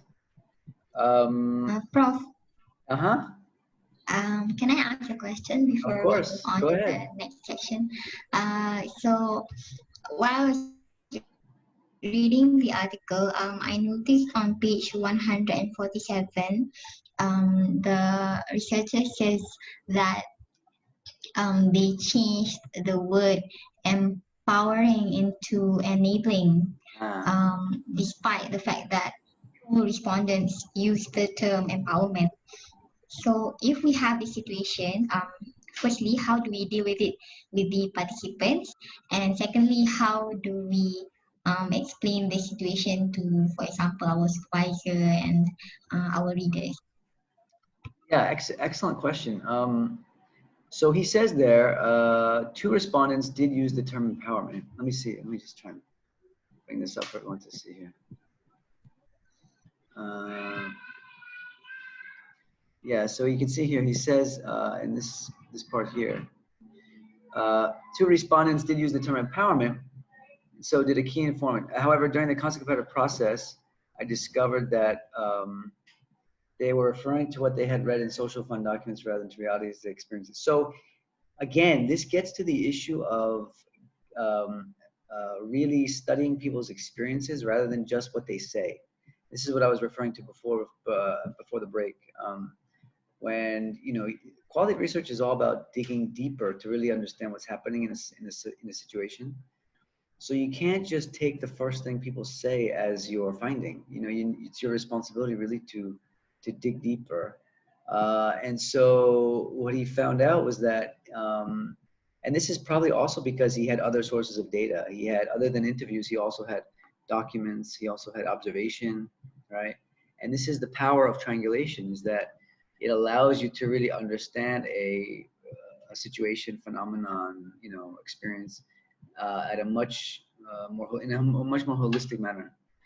So even though they used the term empowerment, when he went into the field and he read those documents and he looked at what they're doing, he realized that, well, they may be using this term empowerment, but according to how it's defined in the literature and so forth, what they're talking about is not really empowerment. It's something else, and he called it enabling, right? So, the two conclusions that I would draw from that is, one, dig deeper and look at people's experiences, not just what they say. And then also this, this is where you want to consider using triangulation. But like, even if they did use empowerment in the interviews, as an interviewer, I would ask them, what was empowering about it? Explain to me how that experience empowered you, etc. You have to go deeper to understand what they're talking about.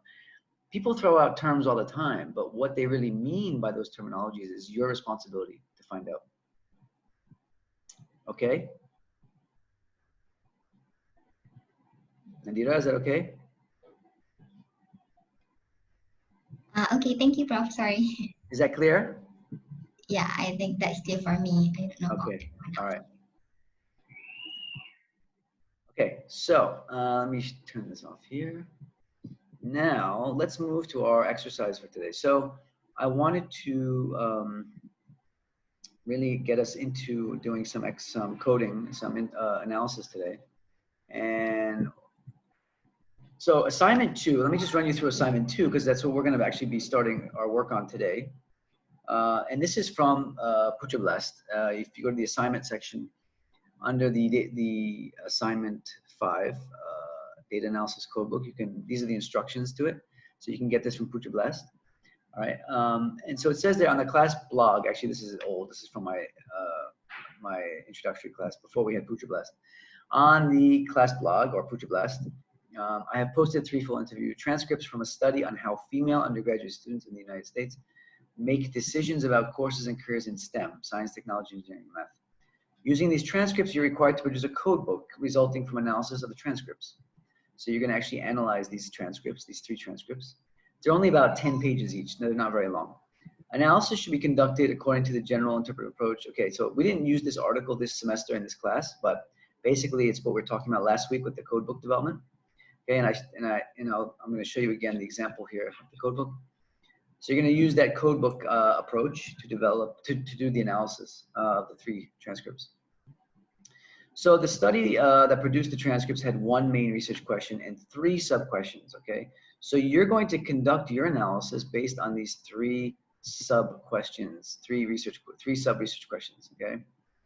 So the main research question is, what are the influences on the young women's decision-making to pursue STEM courses and careers? That's the main research question, and it's broken down into 3 sub-questions, okay? So your analysis should be based on these 3 questions.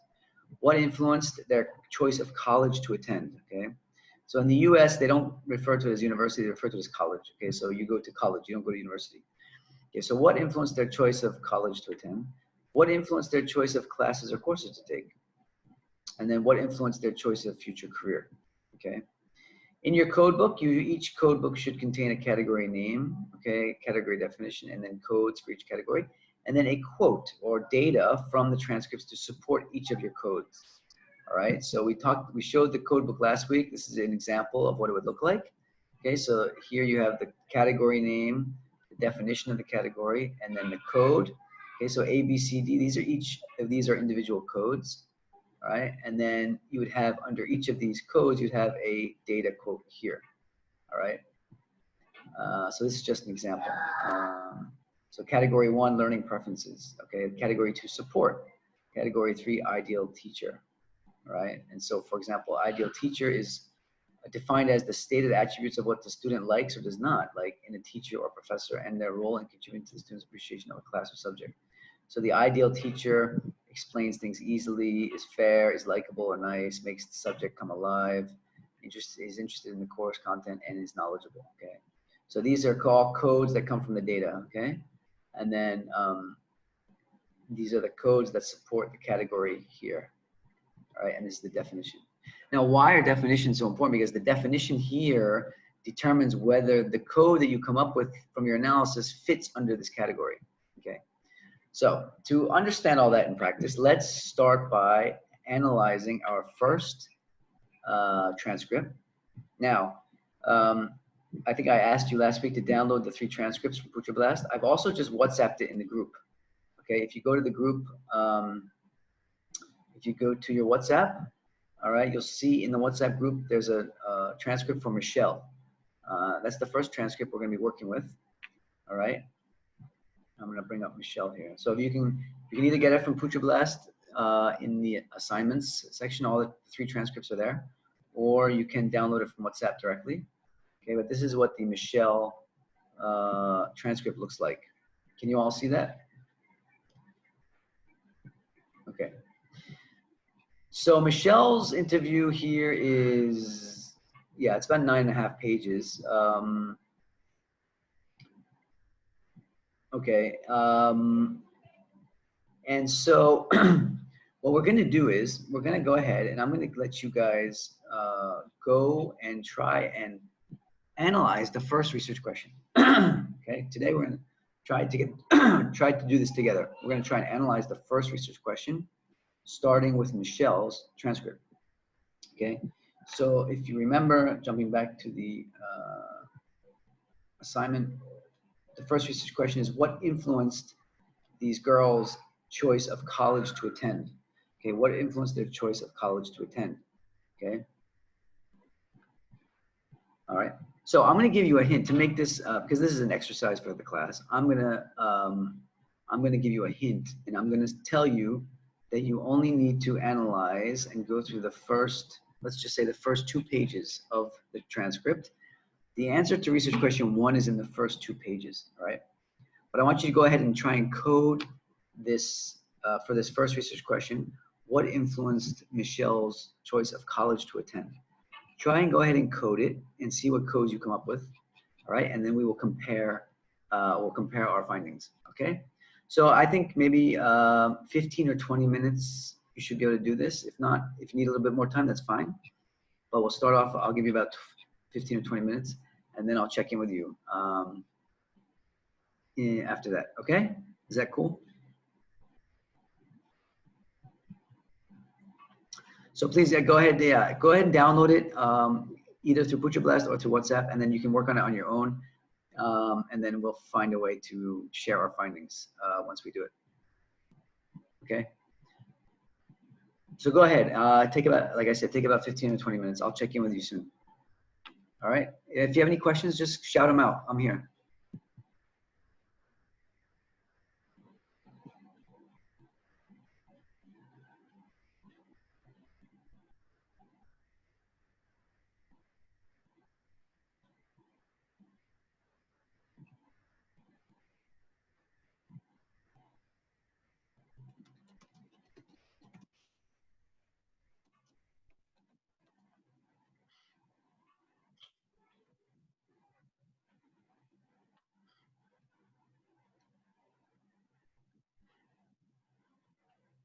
Sorry, Prof.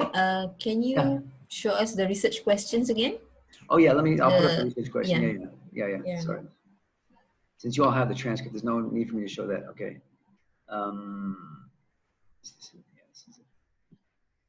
There it is.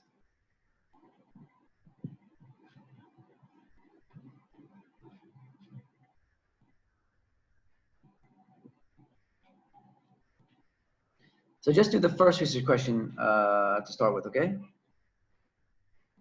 And you're just gonna identify codes for now. You're not gonna worry about categorying and all that. Just codes. So we would call this first level coding, open coding, whatever you want to call it. Prof, sorry, Yeah. I just want to reconfirm.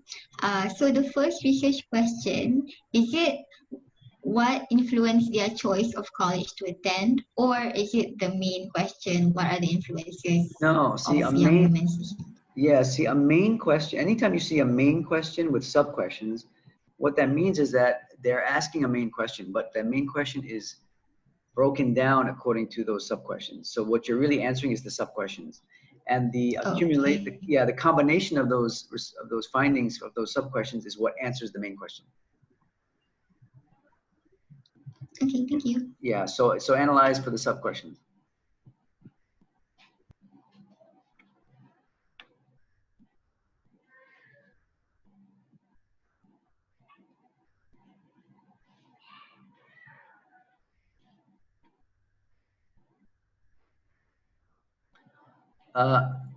Amar, can I just ask you, what do you see on the screen right now? Do you still see the research questions, or do you see the transcript?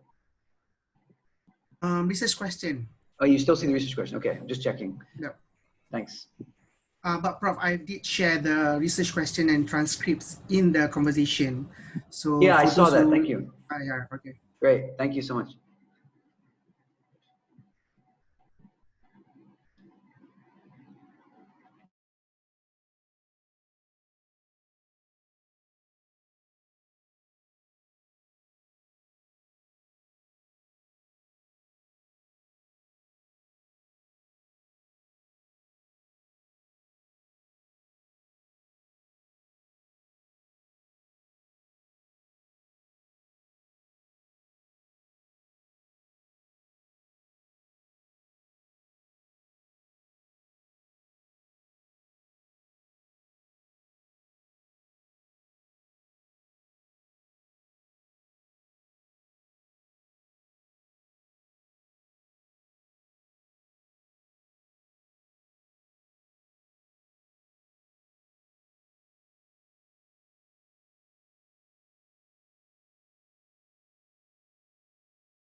Okay, how are we doing?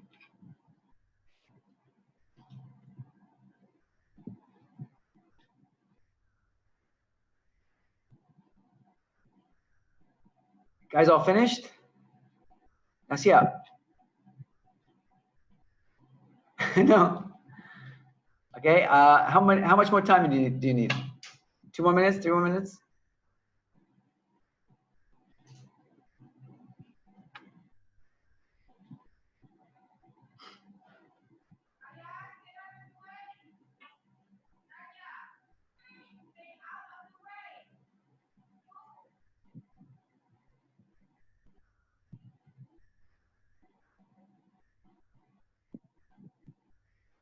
Prof.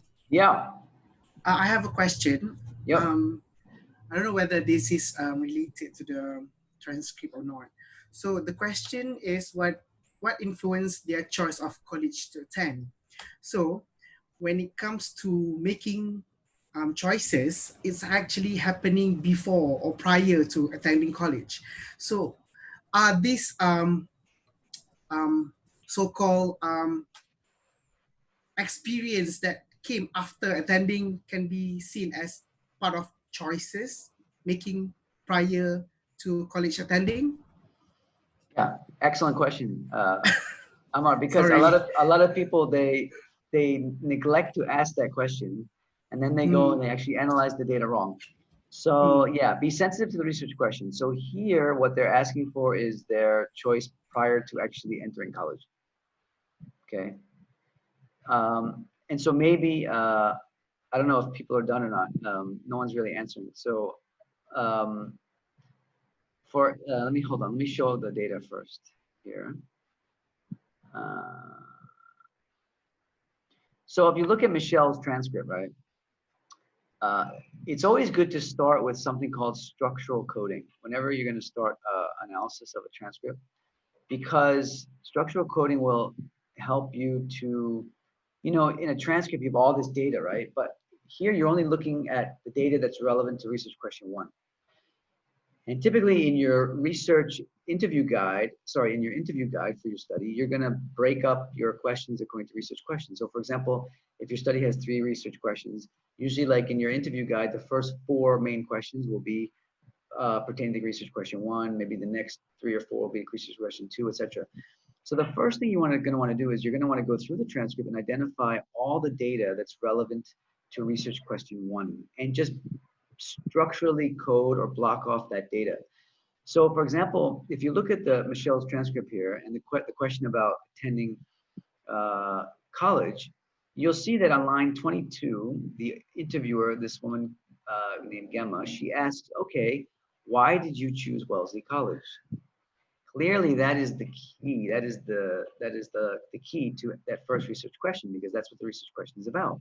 What made you choose your college? Okay, so we know that based on that this data here, at least there may be more data, but at least this data is going to be in reference to that first research question. Okay, so we can structurally code this as research question 1. Now there are, in fact, in this particular interview, towards the end of the interview, she does, I think, go back to that question about attending university. I'm trying to find where it is, but anyway, it's not important for our purposes. Let's see. Anyway, we won't worry about that now. But anyway, sometimes there are cases where you go back to a research question that came earlier on, stuff like that. For our purposes today, we're not going to worry about that. We're just going to deal with this data here. So we start off with an easy one, okay? Because if you can see the next question that Gemma asks. So now you've been at Wellesley for 3 years, okay? The fact that it's an all-girls college, does that bother you? Okay, that doesn't have anything to do with the research question, right? And then it sounds like you get a lot of support from people other than. So here she's already talking about her experience in college, right? So already we know that that's not pertaining to research question 1. Okay. Have you had an opportunity to be involved in leadership roles? Okay. And then she says in line 77, what math courses did you take? Right. And we know from our research questions that that's the second research question. What what sort of drove their decisions on what courses to take, right? So here, on line 77, Gamma is already into research question 2, okay? So we know then that if we do a structural coding, that the only data we're really worried about for research question 1 is this data here, okay? So all of the answers to our questions from Michelle's interview are here, okay? So I don't know if you all caught that or not. Yeah, you're shaking your head, yeah? You caught that, good. All right, so who wants to, does anybody want to share your findings?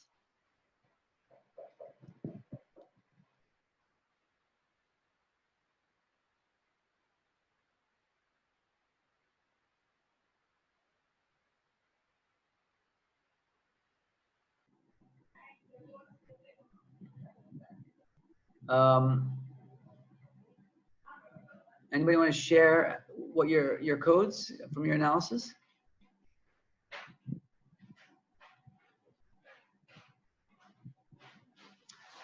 What were Michelle's reasons for choosing Wellesley? Anyone? If you want, you can share screen. Sure. Who is this? Nadira, it's me. Okay, Nadira. So I was wondering, like, in the beginning of Michelle's answer, she says, I don't know, actually, like, I didn't have, and then she also includes the line, I never really took it seriously. So I coded that or those parts as uncertainty because I feel like her uncertainty did, have, in a way, it is under the theme of influence. Is that correct? Does that make sense? Prof, you are muted again, Prof. Sorry, you are muted again.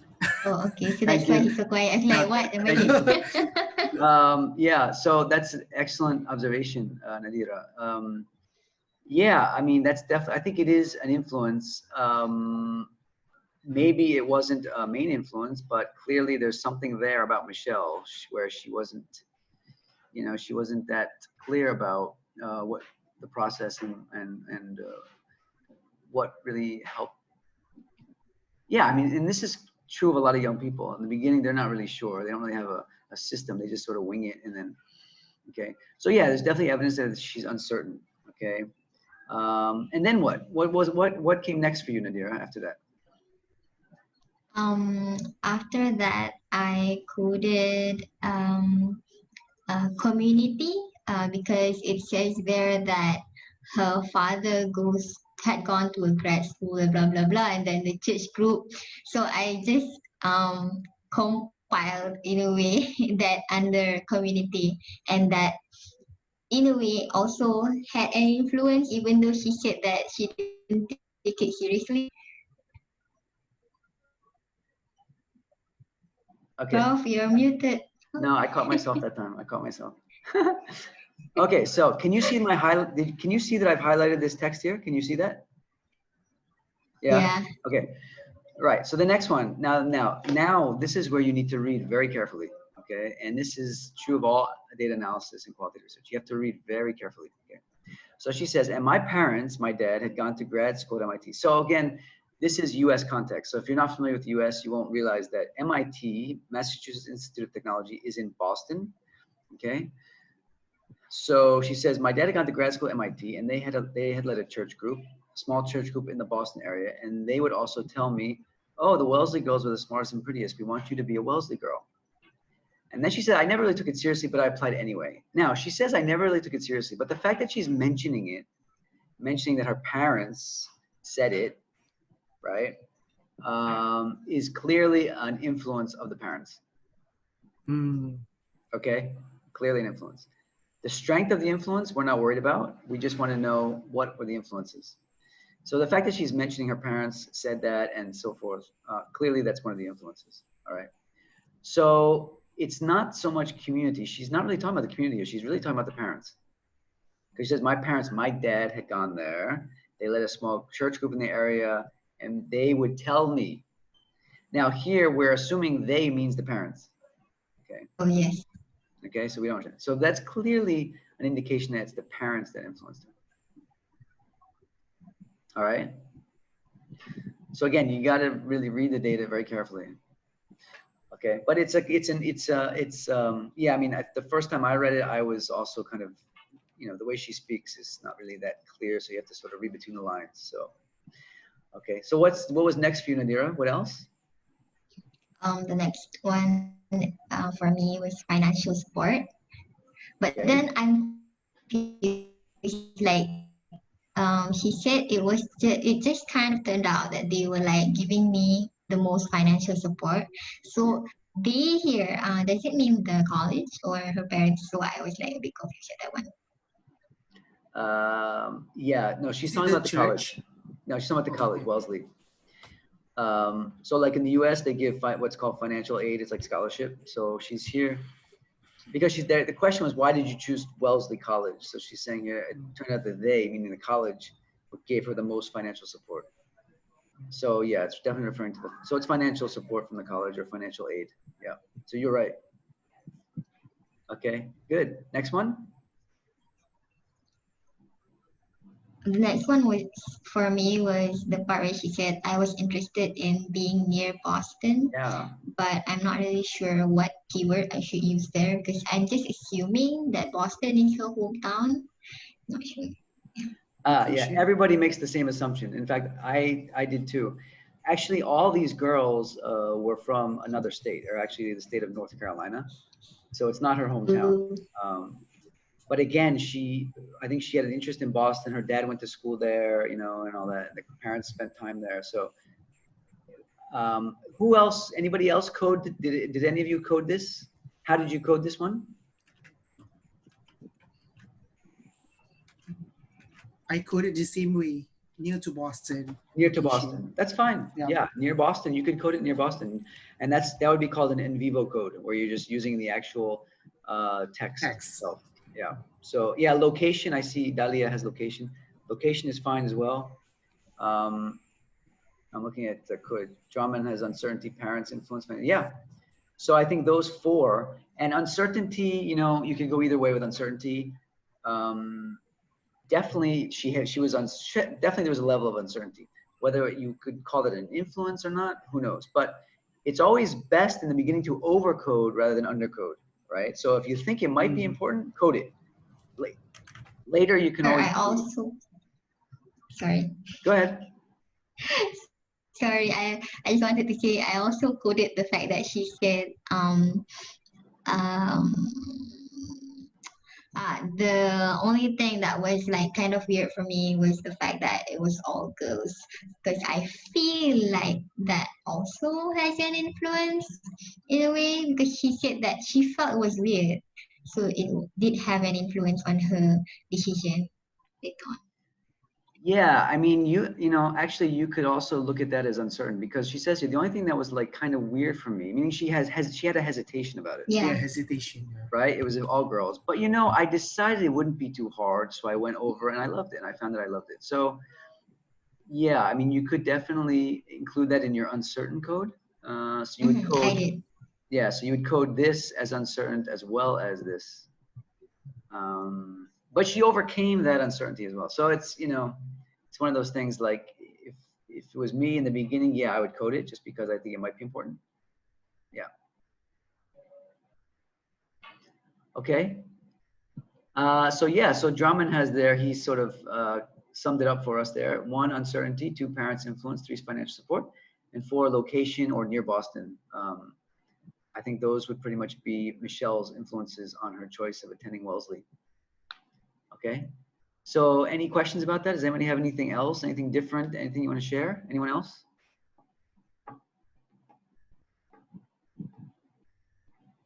So Dalia asks, so Prof, like I was interested in being in Boston, which one prefer most?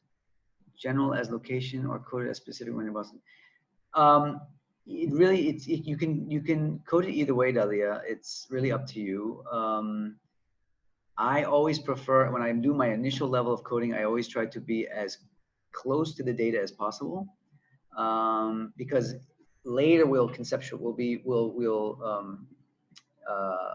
you know, location is almost a concept, you know, and it may be a bigger concept later, right? So you can code it as location, but I always like to be more specific when I do my initial coding. So I think I coded it as, hold on, let me see, how did I code this? One sec here, yeah?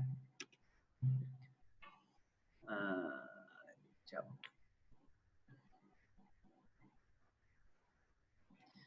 So I coded it as, yeah, in fact, I didn't code uncertainty. I coded it as financial support advice from parents in near Boston. All right.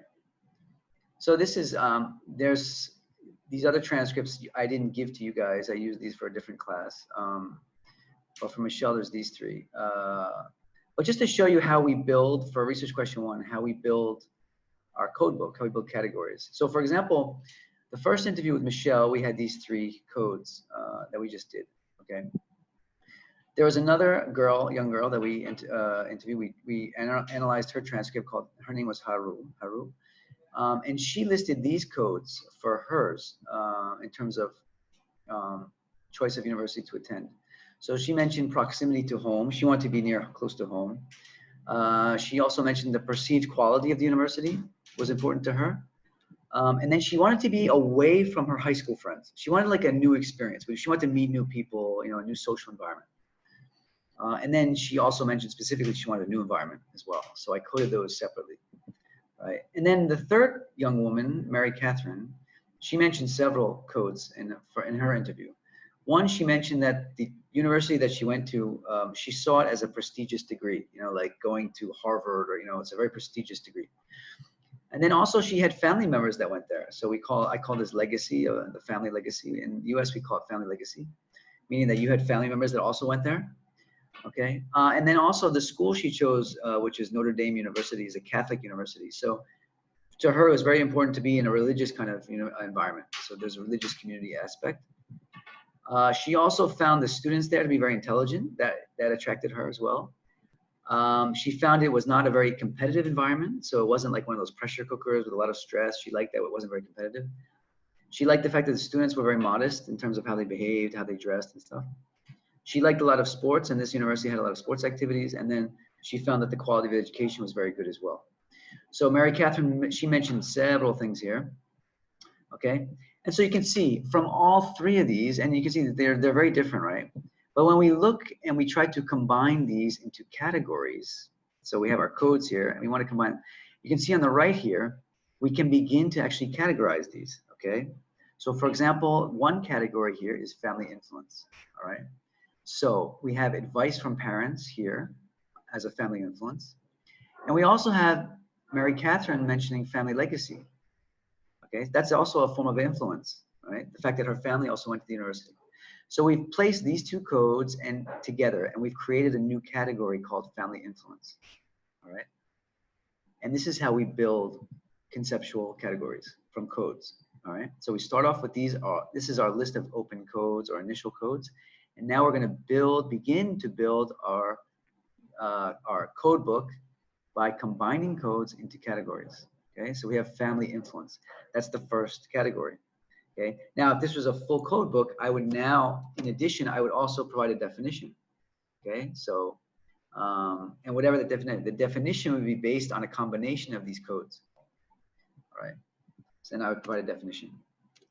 Okay, now the second category we have here, when we combine perceived quality with prestigious degree, we categorize that as university reputation. Okay, so based on the reputation of the university as being high quality, prestigious, et cetera, we create this category called university reputation. All right. And then another one, campus environment. So avoiding high school friends, sports activities, not competitive, having a religious community. Okay, these are all elements of the campus environment that the students liked. Okay, so we created a category here called campus environment, made up of these codes. All right. Then we have the fourth category, student body characteristics. So it's not so much about the campus, it's more about the students themselves. And the students are intelligent and they're modest. Okay, so there's two aspects of the students that they liked, and that's the student body characteristics. And then finally, the fifth category, location. So near Boston, Michelle mentioned near Boston, and then Haru wanted to be close to home. Both refer to location. Okay, so we have this concept, this conceptual category called location. All right.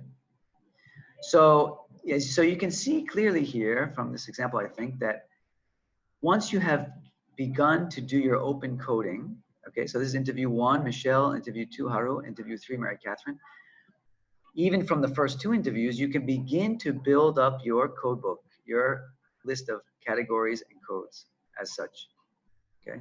So this would be our initial code book for research question 1, okay? Remember, each research question is gonna have its own findings. So there's gonna be a code book like this for each of the research questions, okay? Is that clear? Any questions? Okay, so Amara asked a question here. Same codes may be shared in different categories, right? Is it relevant? Yeah. Code, yes, there are some codes you can place them under different categories initially. But later, as the categories become more and more refined, that's probably less likely to happen because the categories will become more mutually exclusive and you'll see the patterns developing more clearly. But in the beginning, it's perfectly okay to put codes under different, same code under 2 categories. All right. Did I ever share the, hold on one second here. I just wonder if I shared my full code book. I think I did actually. No, it's not. Never mind. Okay. Another question from Nadia. My codes are just the ones I mentioned just now, but I mean coded more than I needed, I guess. So Nadira, you asked if you overcoded. Is that your question? Yeah, in a way. No, I get, like I said, in the beginning, it's really okay to overcode. It's better to overcode than undercode. Again, I think what you'll find is that your codes, eventually you'll notice that some codes are not relevant, or later you'll go back and you'll see that you coded it wrong, whatever. Again, this process is going to keep evolving. You know, in fact, I have had the experience where I've literally gone back and recoded a whole set of transcripts just because the first time I did it, after a while I realized, you know, I didn't like the way I coded it. And I went back and recoded, reanalyzed the whole thing.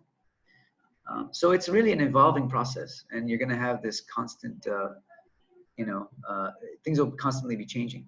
You know, like this initial list of categories here, this is just based on 3 interviews. But in my data set, I have like 12 interviews, right? So this list is going to keep growing, right? There's going to be more codes under each of these categories. The category may continue to evolve as well. Like none of this is set in stone until when? Who can tell me when do these categories stop evolving? Can anyone tell me? So like this category here, family influence, is based on just these 2 codes. But what happens if after 8 interviews, I have 5 codes here? And I realize, and this family influence, it evolves into something a little bit different. So it keeps evolving with all the new codes under family influence. It becomes something else. Maybe it becomes family, I don't know, whatever, as an example, something else. When do these categories stop evolving? Who can answer that question? Anyone? Okay, so John said, until everyone answers the same answer. Well, yeah. So for example, let's look at this one, campus environment, okay? So this one has 4 codes under it. Let's just say that after 12 interviews, there's no new codes coming into campus environment, okay? So everything in the data is referring around campus environment is referring to one of these 4 codes. In other words, there's no new codes being added to this category. So the category doesn't evolve, it stays the same, right? And at that point, we can clearly say we've reached saturation because after 12 interviews, they're only talking about these 4 things, right? So there's nothing new coming in that's going to make this category change at all. So we can say that the category is stable and we've reached saturation, okay? So that's the beauty and that's the importance of doing the code book, where you can really see whether you've reached saturation based on your coding and then whether these codes are reflected by the category and its definition. And as long as there's new codes coming into the category, being added to the category is not yet saturated. Okay. Prof. Yes. Prof, can I ask a question? Of course. Say for example, in order for a researcher, when we want to do this kind of research, say for example, the new intake, the freshman, for one particular faculty is 300 students, say for example, per intake. Let's say economy school, the new intake is 300 students. Okay. Now, we only interview 12 of them, okay, as targeted interviewee. But can it be generalized to represent the entire 300 students for this kind of research? Because you just mentioned, say, we only target 12 students, that's it. But say there are two new freshmen who come in from Hawaii. Now, maybe the family influence and also the location will be different already. Okay, and why these Hawaiian students, they choose this Wellesley school, say for example. So my question is, now per intake is 300 students for Faculty of Economy, and we just interview 12, yeah? And so happen if I choose the one is coming from Hawaii, then he might give me different kind of feedback why he choose Wellesley, yeah? From location perspective, say for example. Right. Now, can we just why not re-interview the 300 of them? Why you just want to 12, 24, 16 or whatever? Okay, Thank so you. based on the method I just shared with you, the point is that there's no need to interview all 300. In other words, you don't target 12. You sample until you reach data saturation. In other words, you sample until there's nothing new, there's no additional family influences mentioned by the participants. So for example, let's take location, for example. Near Boston, close to home, in a city, there may be many codes under location mentioned by the students, right? The point is that with every new interview that you do, you want to see whether there's any additional codes, any additional reasons for them to choose that university based on location. So you keep interviewing until there's no new codes coming into to each of these categories, right? So location, whether it's, depending on what codes you have. Here we only have 2. That's why I use this one as an example, because we have 4 codes here, right? So maybe in terms of the campus environment, after 12 interviews, students only mention these 4 things, right? And then you do a 13th interview and they still only mention, one of these 4 things, and you do 15 interviews and they're still only mentioning one of these 4 things. You know that there's no reason to keep sampling because you've already seen data redundancy. The same reasons that you've already captured by your codes keep being mentioned by the students. There's nothing new. So why do you want to sample 300? You're going to get the same codes. Noted. Thank you. Okay. Yes. Is that clear? Yeah. That's the idea. Yes, That's the okay. idea. That's the idea. Thank you. That's why, Mr. Chi, usually that's why we don't identify a number to start with. We don't say we're going to only sample 12 students. Depending on your study and your design of your study. So for example, grounded theory, you may say, we're going to most likely sample between 25 to 30 or something in that area, that ballpark figure, but the exact number, we don't know. I see. If it's like phenomenology is a bit different. They don't really talk much about saturation. They talk about they talk about data adequacy, but phenomenology is a really in-depth method. So usually for phenomenology, they only have a small sample, maybe 8 to 10, but they go really, really in depth. So they'll do maybe 3 or 4 interviews with each participant. So again, you have to look at the specific research design you're using, whether it's case study, grounded theory, and look at their own approach to doing saturation or data redundancy. How do they address it? Again, this is more of a grounded theory approach because it's conceptualizing. You're trying to conceptualize your finding here. Like these are conceptual categories and so forth. But there are some unique designs like phenomenology. Case study also uses a data redundancy approach more or less. I'm trying to think of some others. Like ethnography is, they have their own sort of method for achieving data adequacy, but it's the same basic concept. Same basic concept. Once you get that sort of redundancy in responses, you know you don't need to keep sampling. Okay. Thank you, Prof. Okay. Any other questions? Let's see. Let's see. I got some here. Qualitative studies do not test hypotheses, right? Yeah, we don't test hypotheses in qualitative research. We are exploring research questions. We're not testing anything. Yeah.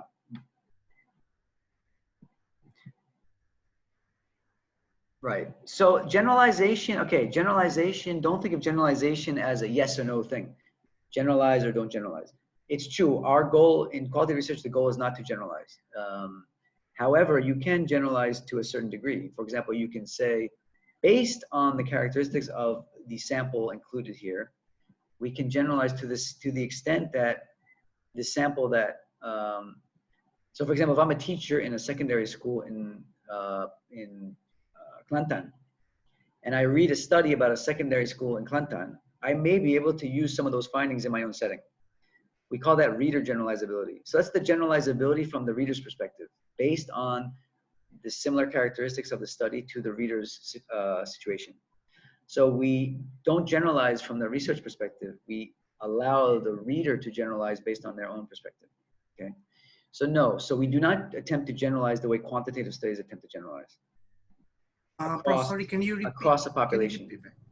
Can you repeat back the yeah, so we example that you gave? It's referred to as user generalizability. So for example, if I'm doing a study, I'm doing a case study of, you know, a smart school. They still have smart schools? Smart school, let's just say. Doing a case study of a smart school in Kelantan. Okay, and I work in a smart school in Kelantan. And I'm reading this study and I realize, you know what, based on their rich description of the setting, this school is very much, has the same characteristics or has the same problems, whatever, that my school does. So I can use these findings to inform my own practice or policy making or whatnot, okay? Because of my similarity that I, as the user, as the consumer of the study, this study is very much similar to my own situation, so I can use those findings for my own practice or whatever. So we refer to that as user generalizability. Now, the only way you can do that is if you provide very rich description, right? So people have a very clear, very good understanding of the context, so they can take the findings and apply them to their own setting. That's one of the reasons why we do rich description, so that people can make use of the findings for themselves.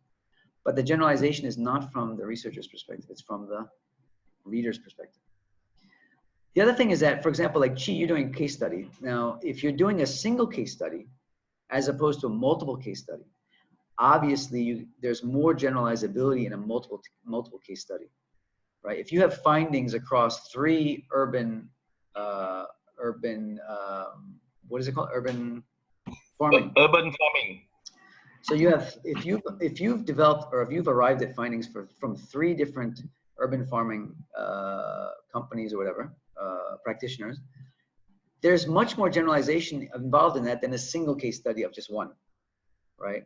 So the fact that you have multiple case study, there is more generalizability. It still does not mean that you can make claims across the entire population of urban farmers, but you can definitely generalize to a greater extent, okay?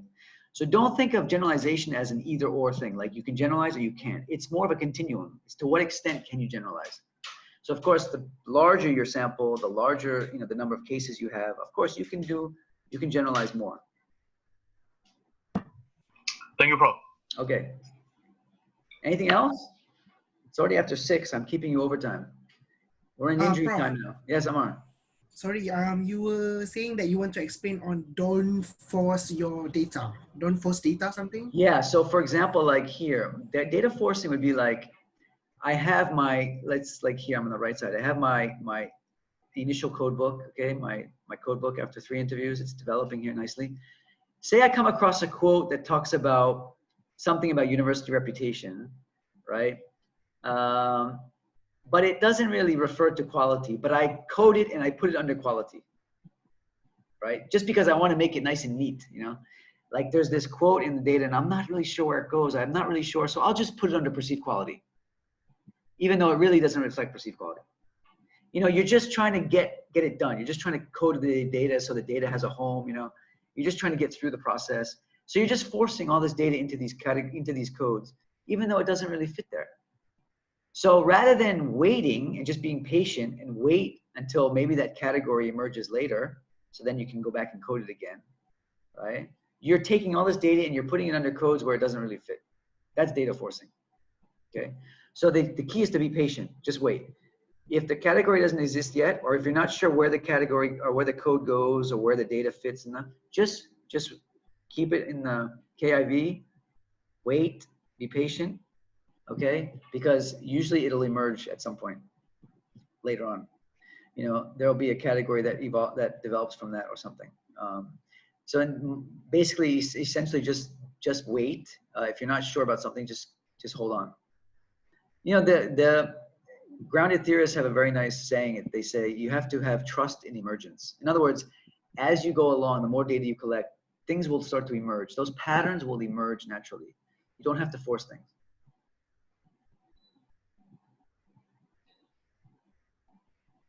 Okay, so if you're not sure, just hold off. Make it, just mark it, highlight it and say, I'm not sure where this goes. Keep it for later. It's something that they say, they really emphasize, this is really important to me, but you're not really sure how to code it yet or whatever. Just keep it, hold on. No need to rush, no need to panic, just hold on. Okay, just don't force the data. You want to have a nice, clean finding without having all these very confused, you have these categories with codes underneath and the codes don't even match. They have nothing to do with the category. Or you have data under your code of sports activities, you have data about all things. You have data about music, and you have data about after school programs. You have all these data that has nothing to do with sports activities, but you put it under there just because you didn't know where else to put it. That's going to make a nightmare for you later when you try to interpret your findings, when you try to report your findings. It's going to be a nightmare. So just don't do it. Okay. All right. So I think we'll wrap up. Thank you very much, everyone. Okay. So I'll stop. Thank you, Prof. Good seeing you all again. Thank you, Prof. Thank you, Prof. Any questions during the week, please feel free to WhatsApp me. If anybody, and also if anybody wants to have an individual Zoom meeting, like you really want to have face-to-face, just let me know. We can always schedule it. Okay. Wow. Thank you, Prof. Okay. Prof, no assignment, huh? Assignment is start your code book. Since I've given you some idea of how to begin it, you can start doing the code book assignment. Assignment 5. So nothing to submit during this week and next week, correct? No. Just start on assignment 5. Get that going. Oh, still enjoying Hari Raya, huh? See you guys. Bye. Thank you. Okay. Thank you, Prof. Good night, everyone. See you next week, inshallah. Good night. Okay. Assalamualaikum. Salam. Waalaikumsalam.